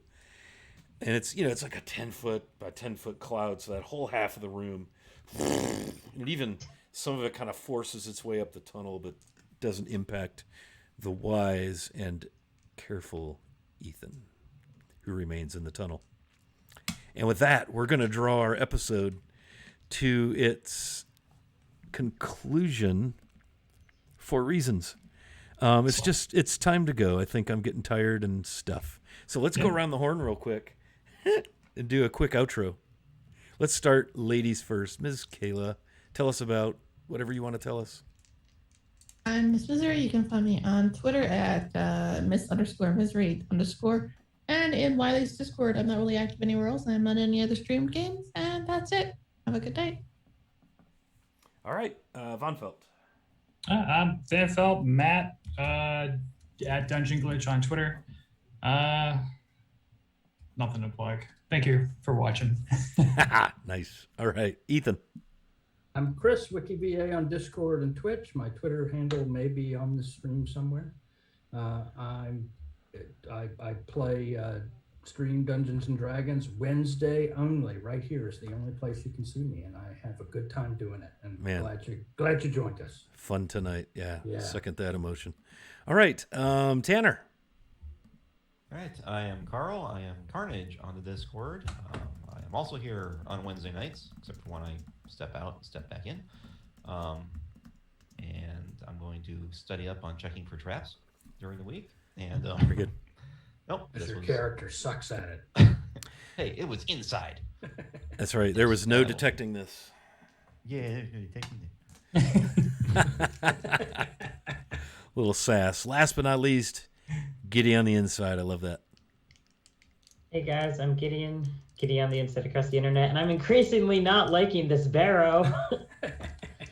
I thought it was going to be super fun because I like dead shit, but no. Oh, it's my Temple of Sabras. This is a Yeah, blast. I thought it was going to be great. I thought it was going to be just like fun dead stuff. What is not great about this? I fail to see your concern. The only cool thing is the undead horse, and everyone's telling me I can't have it. Yeah, I'm a fan. It's like a bony Chuck E. Cheese down here. I mean, you've encountered 3 traps and sprung each one of them. I mean, well done. Yeah. Okay. I'm Scott, also known as Wily Hobbit. We do play a fair amount of D&D here. Saturday, I got a special at noon Eastern. I am running a game on GaryCon, and we're going to be playing some D&D in an old school module. In fact, Gideon is joining the fray. We're going to be playing the second module of Against the Giants, Glacial Rift of the Frost Giant Jarl. So if you like classic D&D, Gygaxian style, but 5e, hit us at noon on Saturday as part of GaryCon Greyhawk. Sunday we play in Greyhawk with Manny as our DM, doing some Greyhawk stuff, 1 p.m. on Sundays, and then Monday nights 7:30. So we are going to dispense with the raids and close her down. But thanks to everybody for hanging out tonight. 3 straight streams with nary a dropped frame. I don't know how to behave. So we will see you all with this group next Friday when we pick up our journey through the Dragon Barrow. Thanks for hanging out, y'all. See you next week.